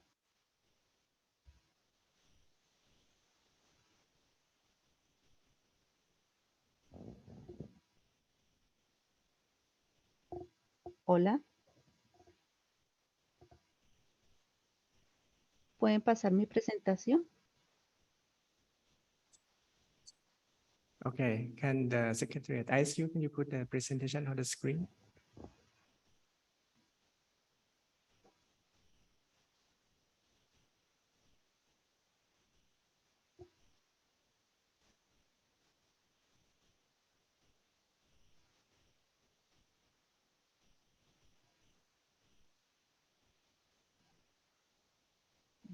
Si no es posible, entonces hago la exposición sin la presentación. Agradezco al comité por la invitación para presentar los avances que ha venido desarrollando Colombia al respecto, entendiendo que la acción integral contra minas es una acción de protección humanitaria y un componente clave para habilitar las políticas y proyectos que hacen realidad el desarrollo, la paz y la seguridad humana. Para el gobierno nacional es muy importante fortalecer las alianzas de manera integral. Siguiente, por favor. Siguiente slide, siguiente, por favor. Para el gobierno nacional es muy importante fortalecer la coordinación nacional, acorde con la medida 44 del Plan de Oslo. Es así como esta nueva línea de gobierno pretende garantizar un diálogo continuo con los diferentes sectores de la acción integral contra minas, tanto gubernamentales como no gubernamentales, en donde se encuentra la cooperación y la asistencia técnica, a quienes agradecemos por el apoyo que nos han venido brindando desde estos casi 23 años de lucha contra las minas que ha desarrollado Colombia como Estado parte de la Convención. En esa medida, en la nueva línea de gobierno, se ha visibilizado la acción integral contra minas en el marco del Plan Nacional de Desarrollo, en el capítulo de paz total, en donde se tiene prevista la actualización de la política de la acción integral contra minas como una política habilitante del territorio para temas de desarrollo, sobre todo rural, uso de tierras y poder garantizar los derechos de la población afectada, adecuando medidas de desarrollo que han dificultado el acceso a bienes y servicios. Fortalecer a las comunidades más afectadas desde una perspectiva de enfoque étnico y de género.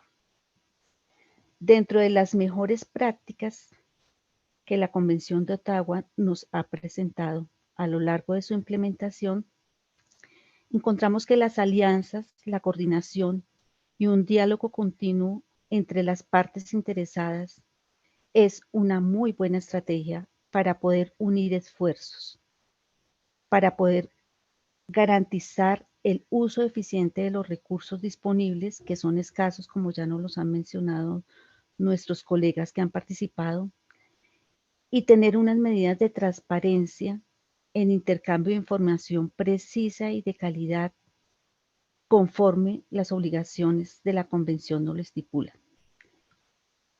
Colombia ha avanzado con un sistema nacional de gestión de información preciso y sostenible que ha permitido en diferentes plataformas, como es nuestra página web, poder dar cuenta de los avances y de los retos que se tienen en el marco de la acción integral contra minas.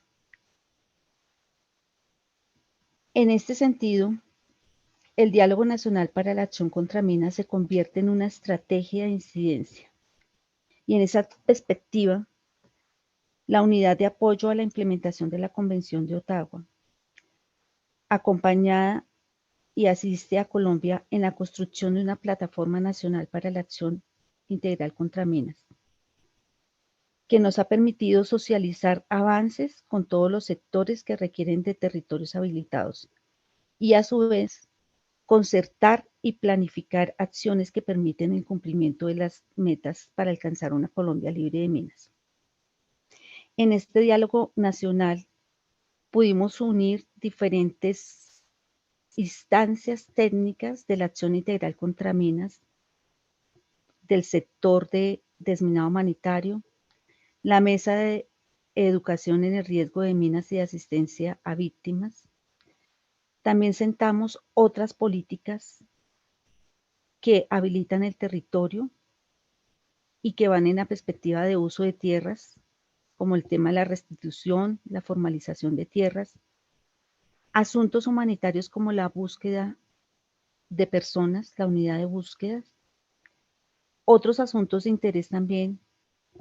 Tenemos sentadas a la unidad de víctimas en la perspectiva de ese seguimiento a la ruta de asistencia a víctimas, pero también la unidad de víctimas tiene asuntos tan importantes como el desplazamiento y el retorno de personas que se han tenido que ir de sus lugares de origen a causa del conflicto. Por supuesto que para este gobierno y para la acción integral contra minas es importante la perspectiva territorial.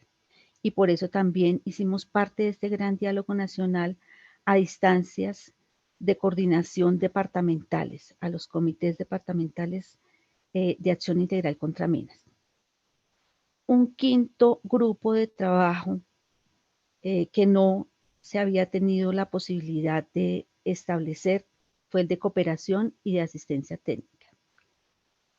Aquí pudimos tener una charla en donde intercambiamos experiencias, conocimientos y sobre todo el alcance que en estos últimos 22 años se han dado en Colombia y a quienes agradecemos el apoyo que se ha venido dando para poder avanzar en el tema de la acción integral contra minas.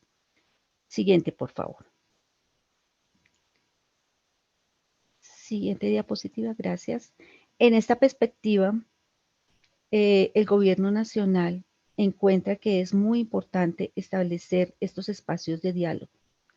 Y lo establecimos y lo tenemos conformado en una mesa de cooperación y asistencia técnica en el marco de la acción integral, complementada con el diálogo nacional como una herramienta para la gestión y articulación de la cooperación y la asistencia técnica internacional y nacional.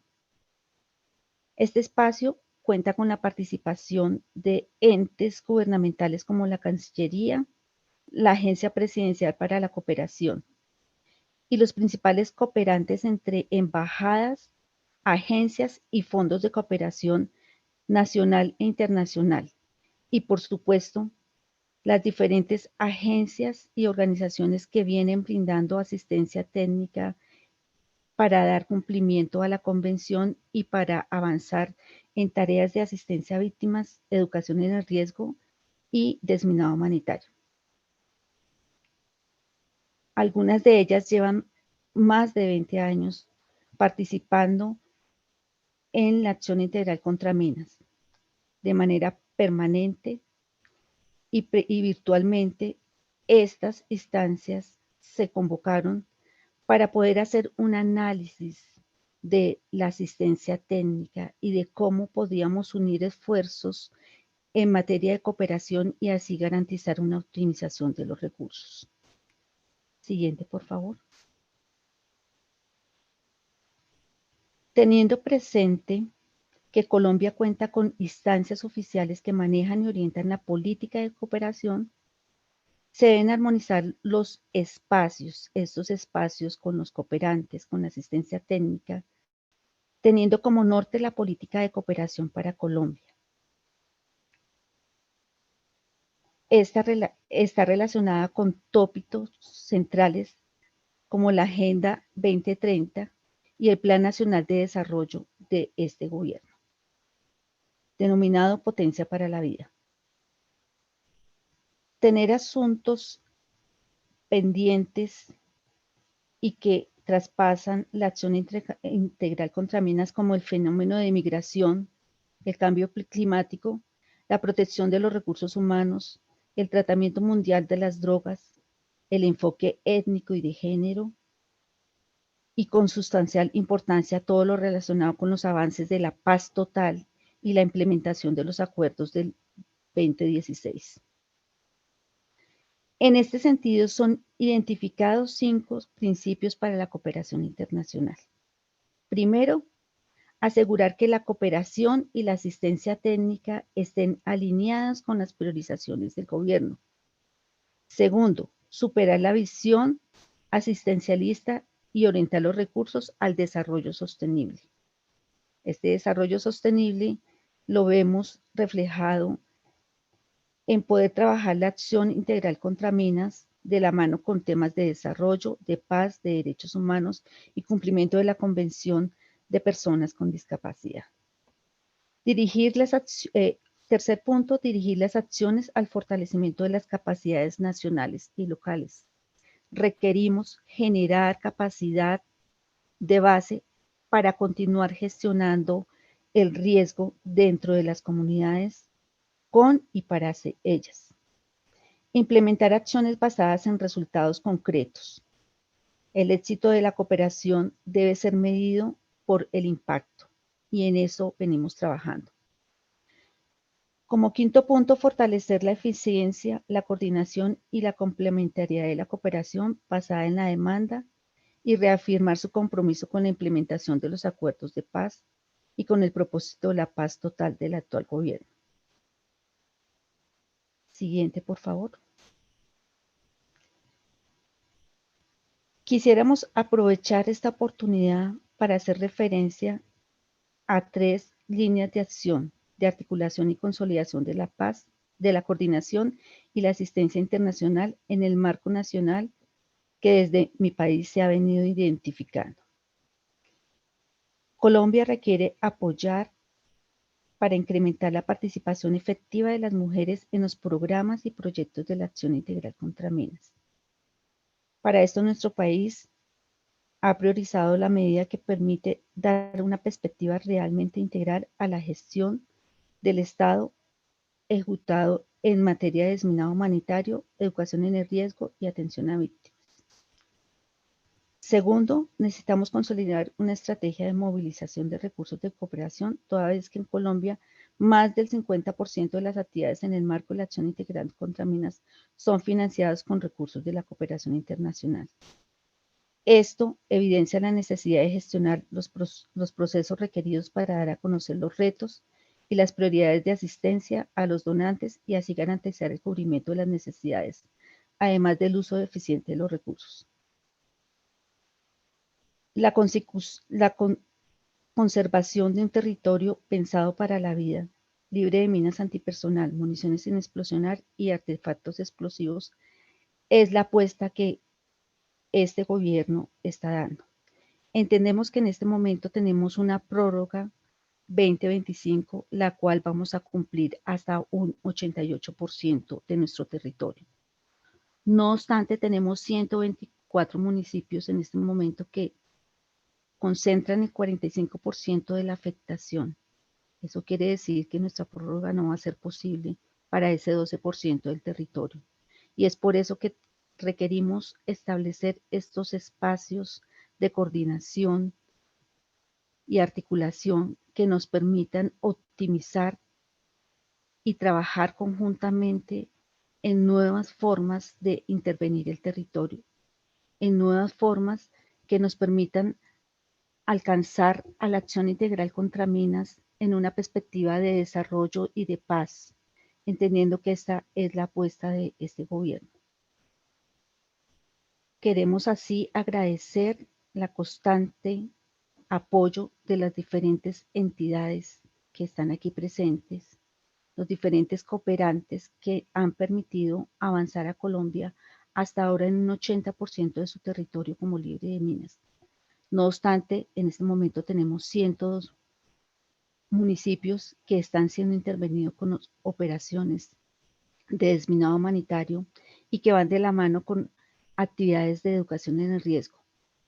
Y ahora bien, en los 124 requerimos tener una cooperación amplia para seguir avanzando en la prevención de estos territorios que concentran gran población étnica, tanto indígena como afrodescendientes y campesinos.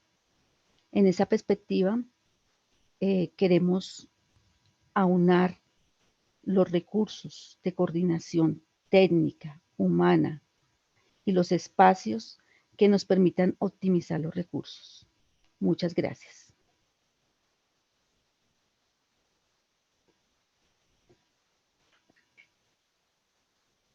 Thank you, Mariani, for your presentation. So many interesting issues that you have been raised. For example, the sustainable developments and the mine clearance, and also the gender issues that in gender perspective, and as well the national platforms. So the committee is looking forward to working with you closely toward the Colombian completions. And now we're going to listen to our last experience sharing, which is from Cambodia. And now we have with us Mr. Mao Ban Hat, Advisor and Director of the Victim Assistance Department of CMAA, Cambodian Mine Actions and Victim Assistance Authorities. So we're going to listen to the innovative financial source of funding of the Cambodia and their experience on these issues. So you can have the floor. Thank you very much, Excellency Chair. Good evening, everyone. Now I want to make a presentation on innovative finance from Cambodian. Next slide, please. You can see here as our content behind each point.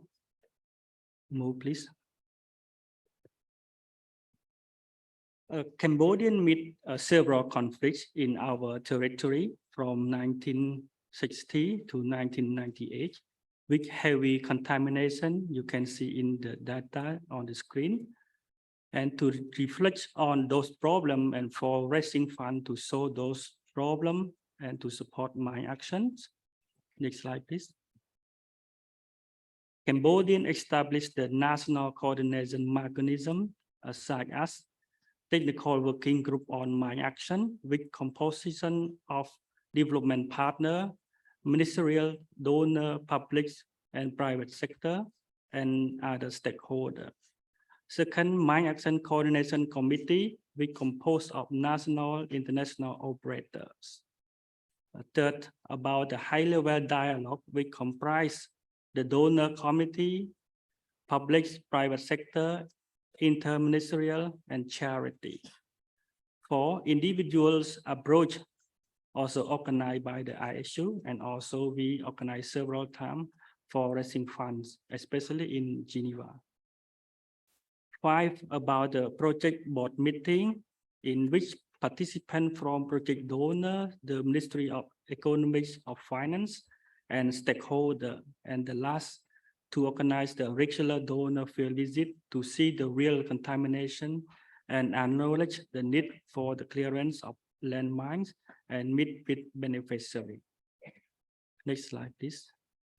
Cambodians also established the mine-free village policy for provide the site of contamination for each village and easy to identify the priority of small to big areas of contamination in the village and mine affected community in order to submit to development partner or stakeholder for select the village to support and clear for mine-free village by village. Next slide, please. Cambodian had the resource mobilization strategy which target raising funds from international donors, committees, maintains the previous international donor, public and private sector, and source an additional approach under APMBC Committee on Enhancements of the Corporate and Assistance. Moreover, the Royal Government of Cambodia has the commitment to support mine action as below 10% case under the Clearing for Zar project between UNDPs and CMAA, 10% cash and in kind with the new bilateral funds. Until April this year, 1,150 miners from the Royal Cambodian Army have been deployed and increased 1,200 miners as military at the end of this year, and 1,500 miners for next year. Continue for tax exemption vehicle and equipment and contribute $30 million from 2023 to 2025 to make Cambodian mine free by 2025. Next slide, please. Furthermore, under the leadership of CMA, we have support to encourage the public and private sector and the Chamber of Commerce by signing the MOU, organize gala dinners, NISO cultural and sport events, charity events, exhibitions, and prepare the Cambodian mine coffee briefing to our friends and donors. In addition, to make Cambodian mine free by 2025, on 1st July 2022, the Cambodian Prime Minister announced to create some tactical project for mine action under the themes of providing safe ground, create smart by creating bank account for receiving any contribution from those actors. And 2022, we received with $18 million. And also in December last year, he decided to create the Cambodian Mine Free by 2025 Foundation from 2023 to 2025 with deposit commitment from the Royal Government of Cambodia. Continued support from development partner is still required until 2025. We would like to take the opportunity to appeal to the development partner to continue supporting to enable Cambodian to achieve 2025. Besides existing mechanism for raising funds for mine action, Cambodian had also created innovative finance to find a new source such as impact investment bond under FCDO and implementation by international operator, ground fundings, social bonds, public-private partnerships, global mine action program and support group, a high-level dialogue communication and TICONS association. Cambodia need to maintain, to take care and follow up on the activity with the Royal Government of Cambodians, donors and stakeholders, which below action. Maintain our traditional donor who always support mine action. Consider establishing the increasing capacity for finding a new way to raise funds, target the potential international donor community, organize even with stakeholders, encourage Royal Government of Cambodia to increase mine action funding regularly, mobile more funds from the public and private sector, creates more innovative financings, and organize regulation meetings through National Coordination Committee for providing the reports and update information on mine action to development partner, donor, and other stakeholders. I would like to thank you. Thank you very much, Mao, for the presentations. The Cambodian lesson learned on the innovative financing is very interesting, and we think that it can be real value for other member states. So now I would like to offer the floor to the questions, comments, observation from all the members. So the floor is open.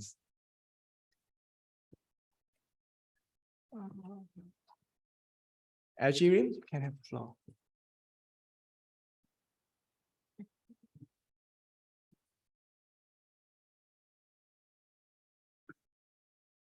بسم الله الرحمن الرحيم. السلام عليكم.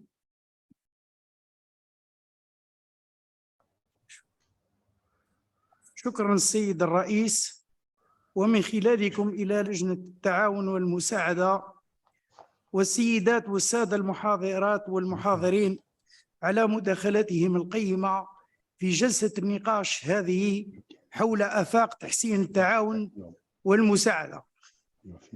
لقد منحتنا العروض القيمة من طرف ممثلي دول المتضررة من الألغام المضادة للأفراد من جهات مختلفة من العالم، بالإضافة إلى ممثلي مجموعة دعم مكافحة الألغام والحملة العالمية لحظر الألغام، صورة واضحة عن واقع مكافحة الألغام وأهمية التعاون والمساعدة كجزء من الحل لإشكالية ما زالت تؤرق المجتمع الدولي الذي يتطلع إلى عالم خال من الألغام. ويكتسي نقاشنا الموضوعاتي أهمية كبيرة في بحث سبل تعزيز التقدم في تحقيق أهداف ومقاصد الاتفاقية من خلال تمكين الدول الأطراف من التنفيذ الفعلي والفعال لهذا الصك، وتعزيز وتعبئة القدرات الوطنية والجهود والموارد الوطنية والإقليمية والدولية لمكافحة آفة الألغام والقضاء على آثارها الوخيمة بصفة نهائية ولا رجعة فيها. وتأتي أهمية هذا النقاش كذلك ونحن نقترب من نهاية دورة الاستعراض الحالية لتنفيذ الاتفاقية، وبصدد تقييم مدى تنفيذ خطة العمل الخماسية المصادق عليها في أوسلو سنة 2019، والتحضير لفترة استعراض وخطة عمل جديدة. وكما أشار إليه المتدخلون، فإن التعاون والمساعدة في إطار اتفاق حظر الألغام قد تأثر كثيراً بتداعيات أزمة كوفيد-19، مما يتعين أخذه بعين الاعتبار والعمل على حشد الجهود وتعبئة الموارد خلال الفترة القادمة من دورة حياة الاتفاقية بما يستجيب للتحديات الكبيرة والتطلعات المعتبرة في هذا المجال، حيث أن الألغام لم تتوقف عن حصد الأرواح والتسبب في المعاناة خلال الفترة الجائحة العالمية التي أثبتت أهمية التعاون الدولي على جميع الأصعدة. ولأن الأعمال المتعلقة بمكافحة الألغام لا يمكن أن تنتظر، وبعد مرور 25 سنة من دخول الاتفاقية حيز التنفيذ يتعين النظر في مقاربة متجددة أكثر طموحا وأكثر جرأة، والنظر مليا في تصورات أكثر ملائمة وانسجاما مع الواقع المعاش على أرض الميدان والوضع الاقتصادي والاجتماعي الصعب للعديد من الدول التي تعاني من الألغام المضادة للأفراد كمخلفات الحروب والنزاعات. رغم جهودها المستمرة في إطار تنفيذ الاتفاقية لمجابهة هذه الآفة وإسهامها في تعزيز القواعد القانونية المنبثقة عنها والإسهام في تحقيق عالمية احترامها.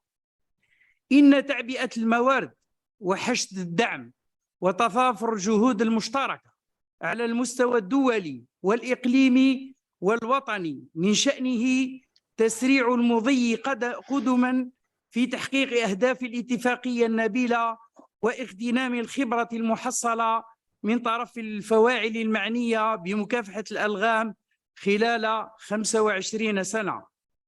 خلال 25 سنة السابقة والاستفادة من التقدم التكنولوجي الذي تم تحقيقه في هذا المجال. ونحن نثمن جهود كل الفواعل المعنية والشركاء والمانحين، ونتطلع إلى استمرار وتضاعف الجهود الداعمة لمكافحة الألغام، خاصة في الدول الأكثر تضرراً والتي تعاني ظروفاً صعبة على الصعيد الاقتصادي، بالإضافة إلى دعم الجهود المندرجة ضمن المقاربة الإقليمية والقارية لمكافحة الألغام. وفي هذا السياق تأمل الجزائر أن تحظى مسائل التعاون والمساعدة بالأولوية في سياق التحضير لمؤتمر المراجعة الخامس للاتفاقية في هذا، والخروج بتدابير من شأنها إحداث تحول فارق في تنفيذ الاتفاقية قبل وبعد الذكرى 25.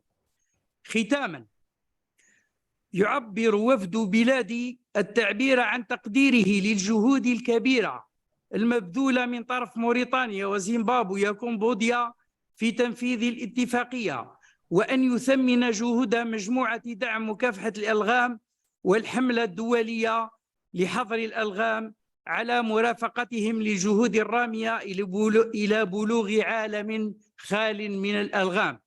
وشكرا. شكرا على حسن المتابعة.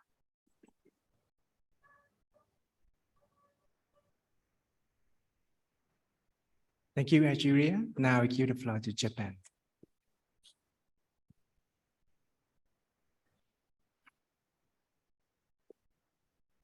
Thank you, Mr. Chairperson. At the outset, Japan would like to thank all the panelists for their comprehensive update on the status of ongoing efforts and funding situation on Mine Action.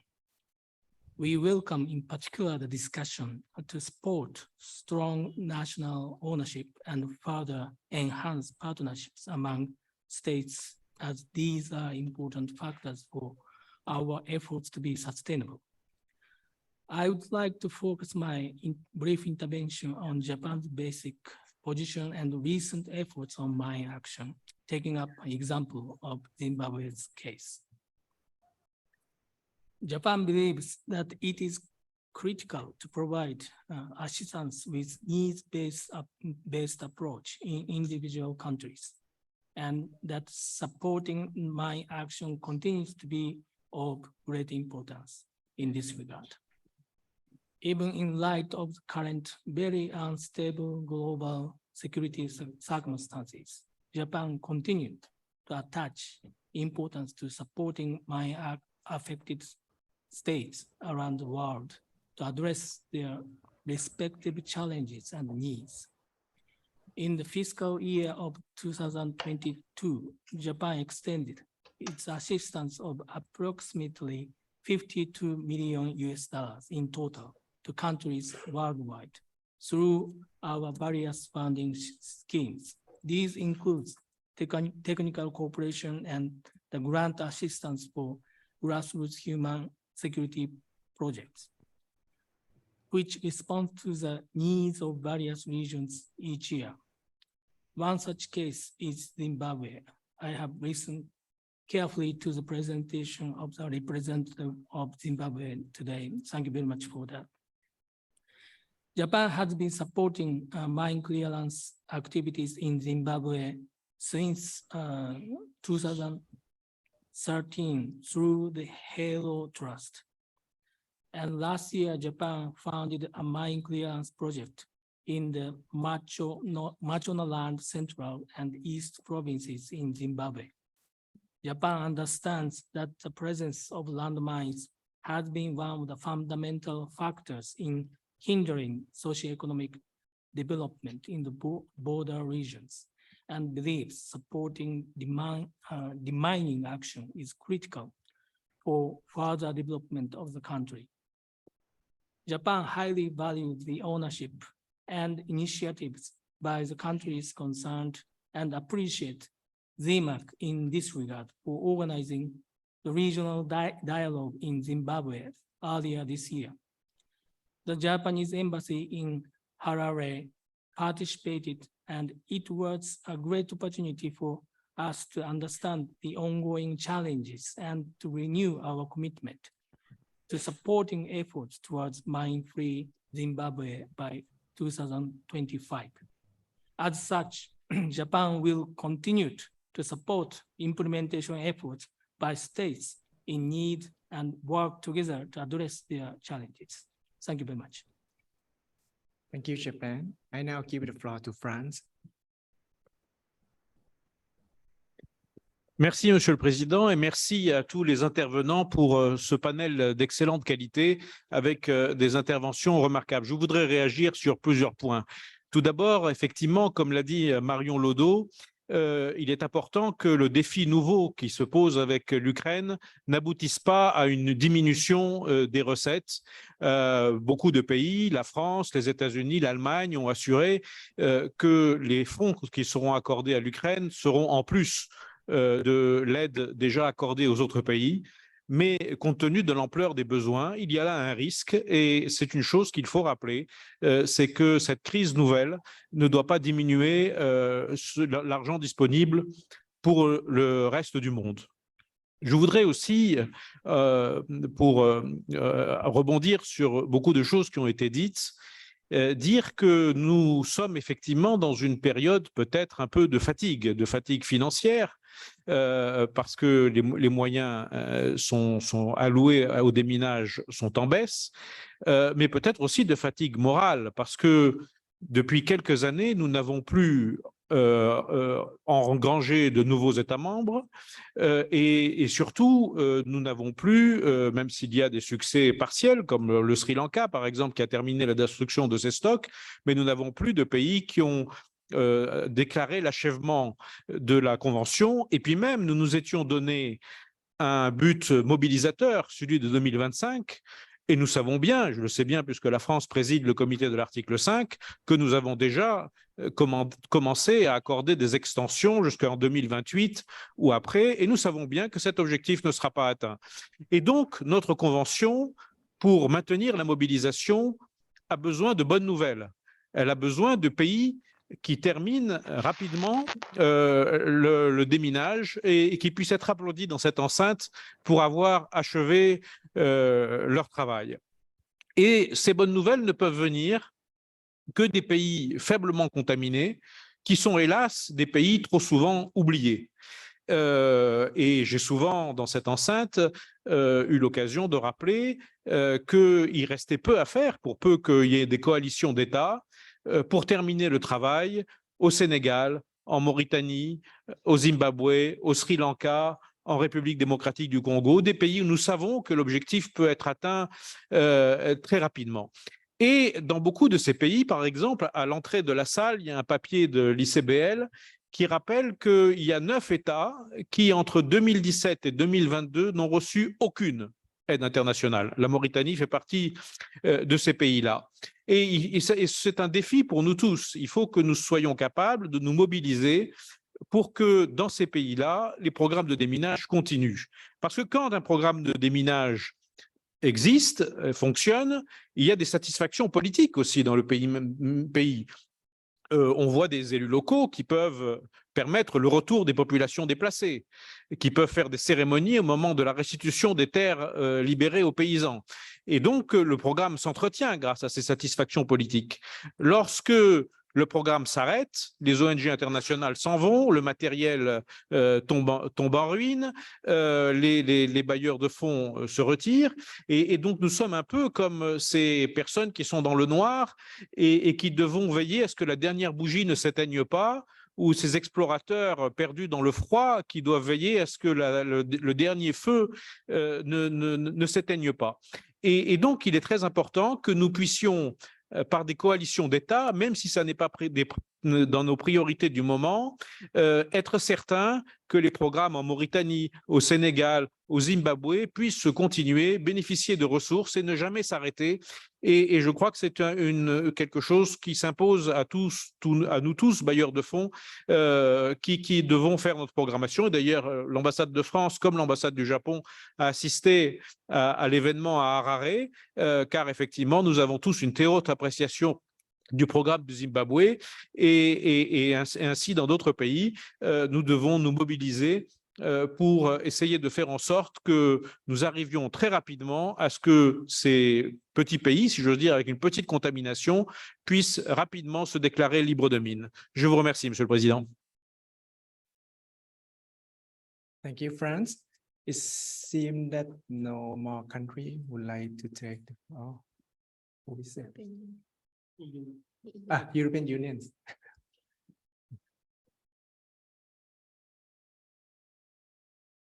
Thank you for giving me the floor. Let me thank you and all the committee on the enhancement of cooperation and assistance for your continuous efforts to strengthen the partnerships between states in a position to provide assistance, both financial and technical, and states parties requiring assistance, and to promote dialogue among all stakeholders. European Union assistance cover the whole scope of mine action, clearance, stockpile destruction, victim assistance, risk education, advocacy, and capacity building, and is provided in the light of the new Oslo Plan. And our actions integrate considerations of gender, needs of local communities, and rights of people with disabilities. The EU directly supports the implementation supports unit by means of the EU Council Decision 2021/257 CFSP to assist mine-affected countries to set up national dialogues on mine clearance and victim assistance. Recently, these dialogues took place in Colombia, Zimbabwe, as it was mentioned today, in Sudan. These are only few countries to mention. And in line with the Oslo Action Plan, these dialogues create a platform to strengthen coordination and dialogue with national and international stakeholders on progress, challenges, and support for the implementation of the convention. But let me also stress that the financial support is important, but it's not the only thing that is needed. We need also exchange of expertise and best practices, and assistance and cooperation requires also commitments, evidence-based national plans, and ownership to ensure efficient and effective use of resources. Thank you. Thank you, European Union. So if none of the country would like to take the floor, even though we quite ran out of the time, but I think that we should give each panelist for their final remarks. So you can have final remarks for not more than 1 minute. We start from ICBL. Thank you, Mr. Chair. I try to be as brief as possible. J'aimerais commencer par remercier Monsieur l'ambassadeur Marek, qui a mis l'accent sur l'un des besoins majeurs, qui est le soutien aux pays faiblement contaminés. C'est vrai que c'est un point que l'on a remarqué depuis plusieurs années. Il y a un certain nombre d'États avec une faible contamination qui ne reçoivent pas de soutien. C'est quelque chose qui pourrait être rapidement réglé, qui pourrait amener de bonnes nouvelles au sein de cette enceinte. Un autre point mentionné par la France et qui est aussi important, c'est ce besoin de bonnes nouvelles. C'est vrai que nous avons des attentes très, très hautes pour ce traité. Ça a été un succès humanitaire ces 25 dernières années. Et peut-être que nous manquons un peu de bonnes nouvelles, mais peut-être que nous devons changer aussi la barre de ce que l'on entend par bonnes nouvelles.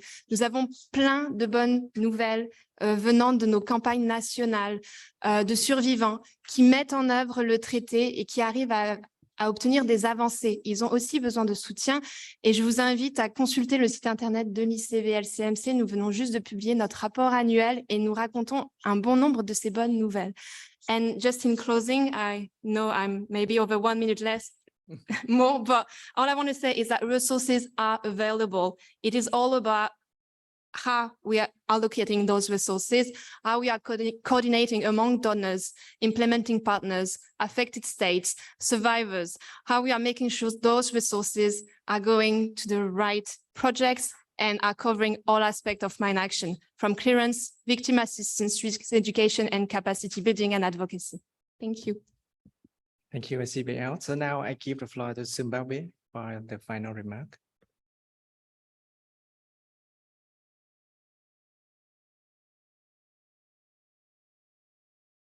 I know you can have the floor for the final remark.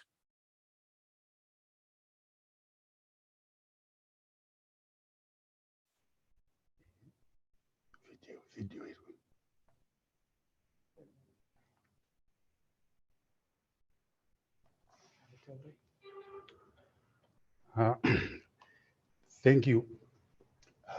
Zimbabwe is knocking at the door for completion. We are very thankful for our current donors who have made us come this far, and also call upon other donors to come on board so that we accomplish our deadline. Otherwise, in short, that's what I can say. We are very thankful to our donors. Thank you. Thank you, Zimbabwe. Now I give the floor to Mauritania for their final remarks.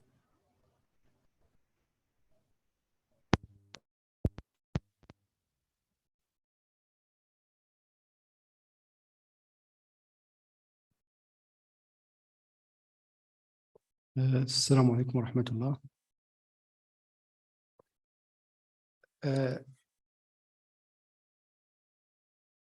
سأتكلم باللغة العربية في هذا. تمثل الوسائل المالية. قيل قديما أن الوسائل المالية تمثل عصب الحرب، واليوم كذلك أصبحت تمثل العصب الأهم للتخلص من الألغام، وعليه أطلب من الممولين على الصعيد الدولي والدول والمؤسسات الدولية من تضافر الجهود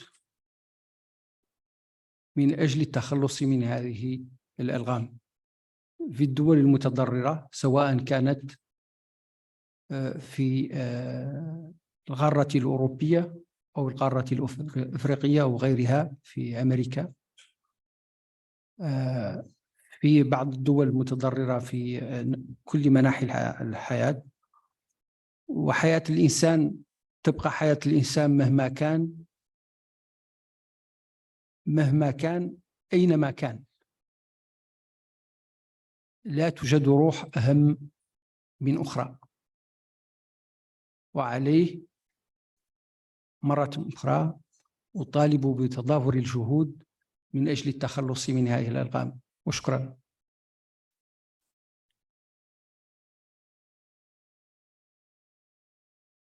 Thank you, Mauritania. So now I give the floor to MASG. I don't know if it's MSG or Italy. Just an issue of personality now. Yeah, no, 2 points. One is I mean, I repeat and encouraged by the fact that others have said that we need success stories to tell. And also we are approaching the 2025 deadline. And the second is just highlighting what I heard from the various presentations. It was very interesting for me and extremely useful, and I'll try to make use of them in my work as a MSG chair.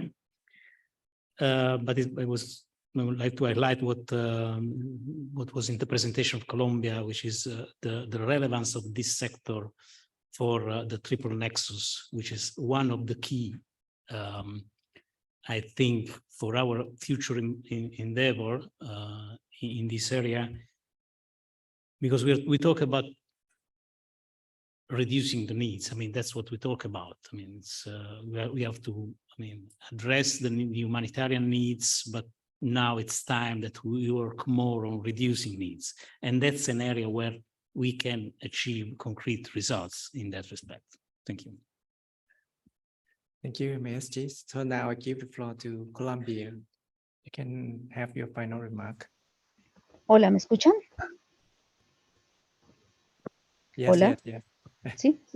Bueno, muchas gracias por el espacio. Desde Colombia creemos que diseñar e implementar una estrategia que permita entre el comité, los estados parte, la asistencia técnica y la cooperación, establecer metodologías, herramientas para identificar y socializar proyectos exitosos y mejores prácticas en el marco de la acción integral contra minas con perspectiva de desarrollo y paz. Esta estrategia de socialización debería promover espacios que permitan la transferencia de capacidades y conocimientos dirigidos a los estados parte en los niveles directivos y técnicos, en donde se pueda dar seguimiento y monitoreo de la implementación de la réplica de estas iniciativas. Y por último, y en complemento de esta iniciativa, construir una herramienta tecnológica que permita tener un espacio virtual con banco de proyectos exitosos y que puedan ser apropiados entre los estados partes. Esta es nuestra perspectiva de cómo podemos aportar a la nueva revisión que se va a hacer a finales de este año. Muchas gracias. Thank you, Colombia. So now give the floor to Cambodia.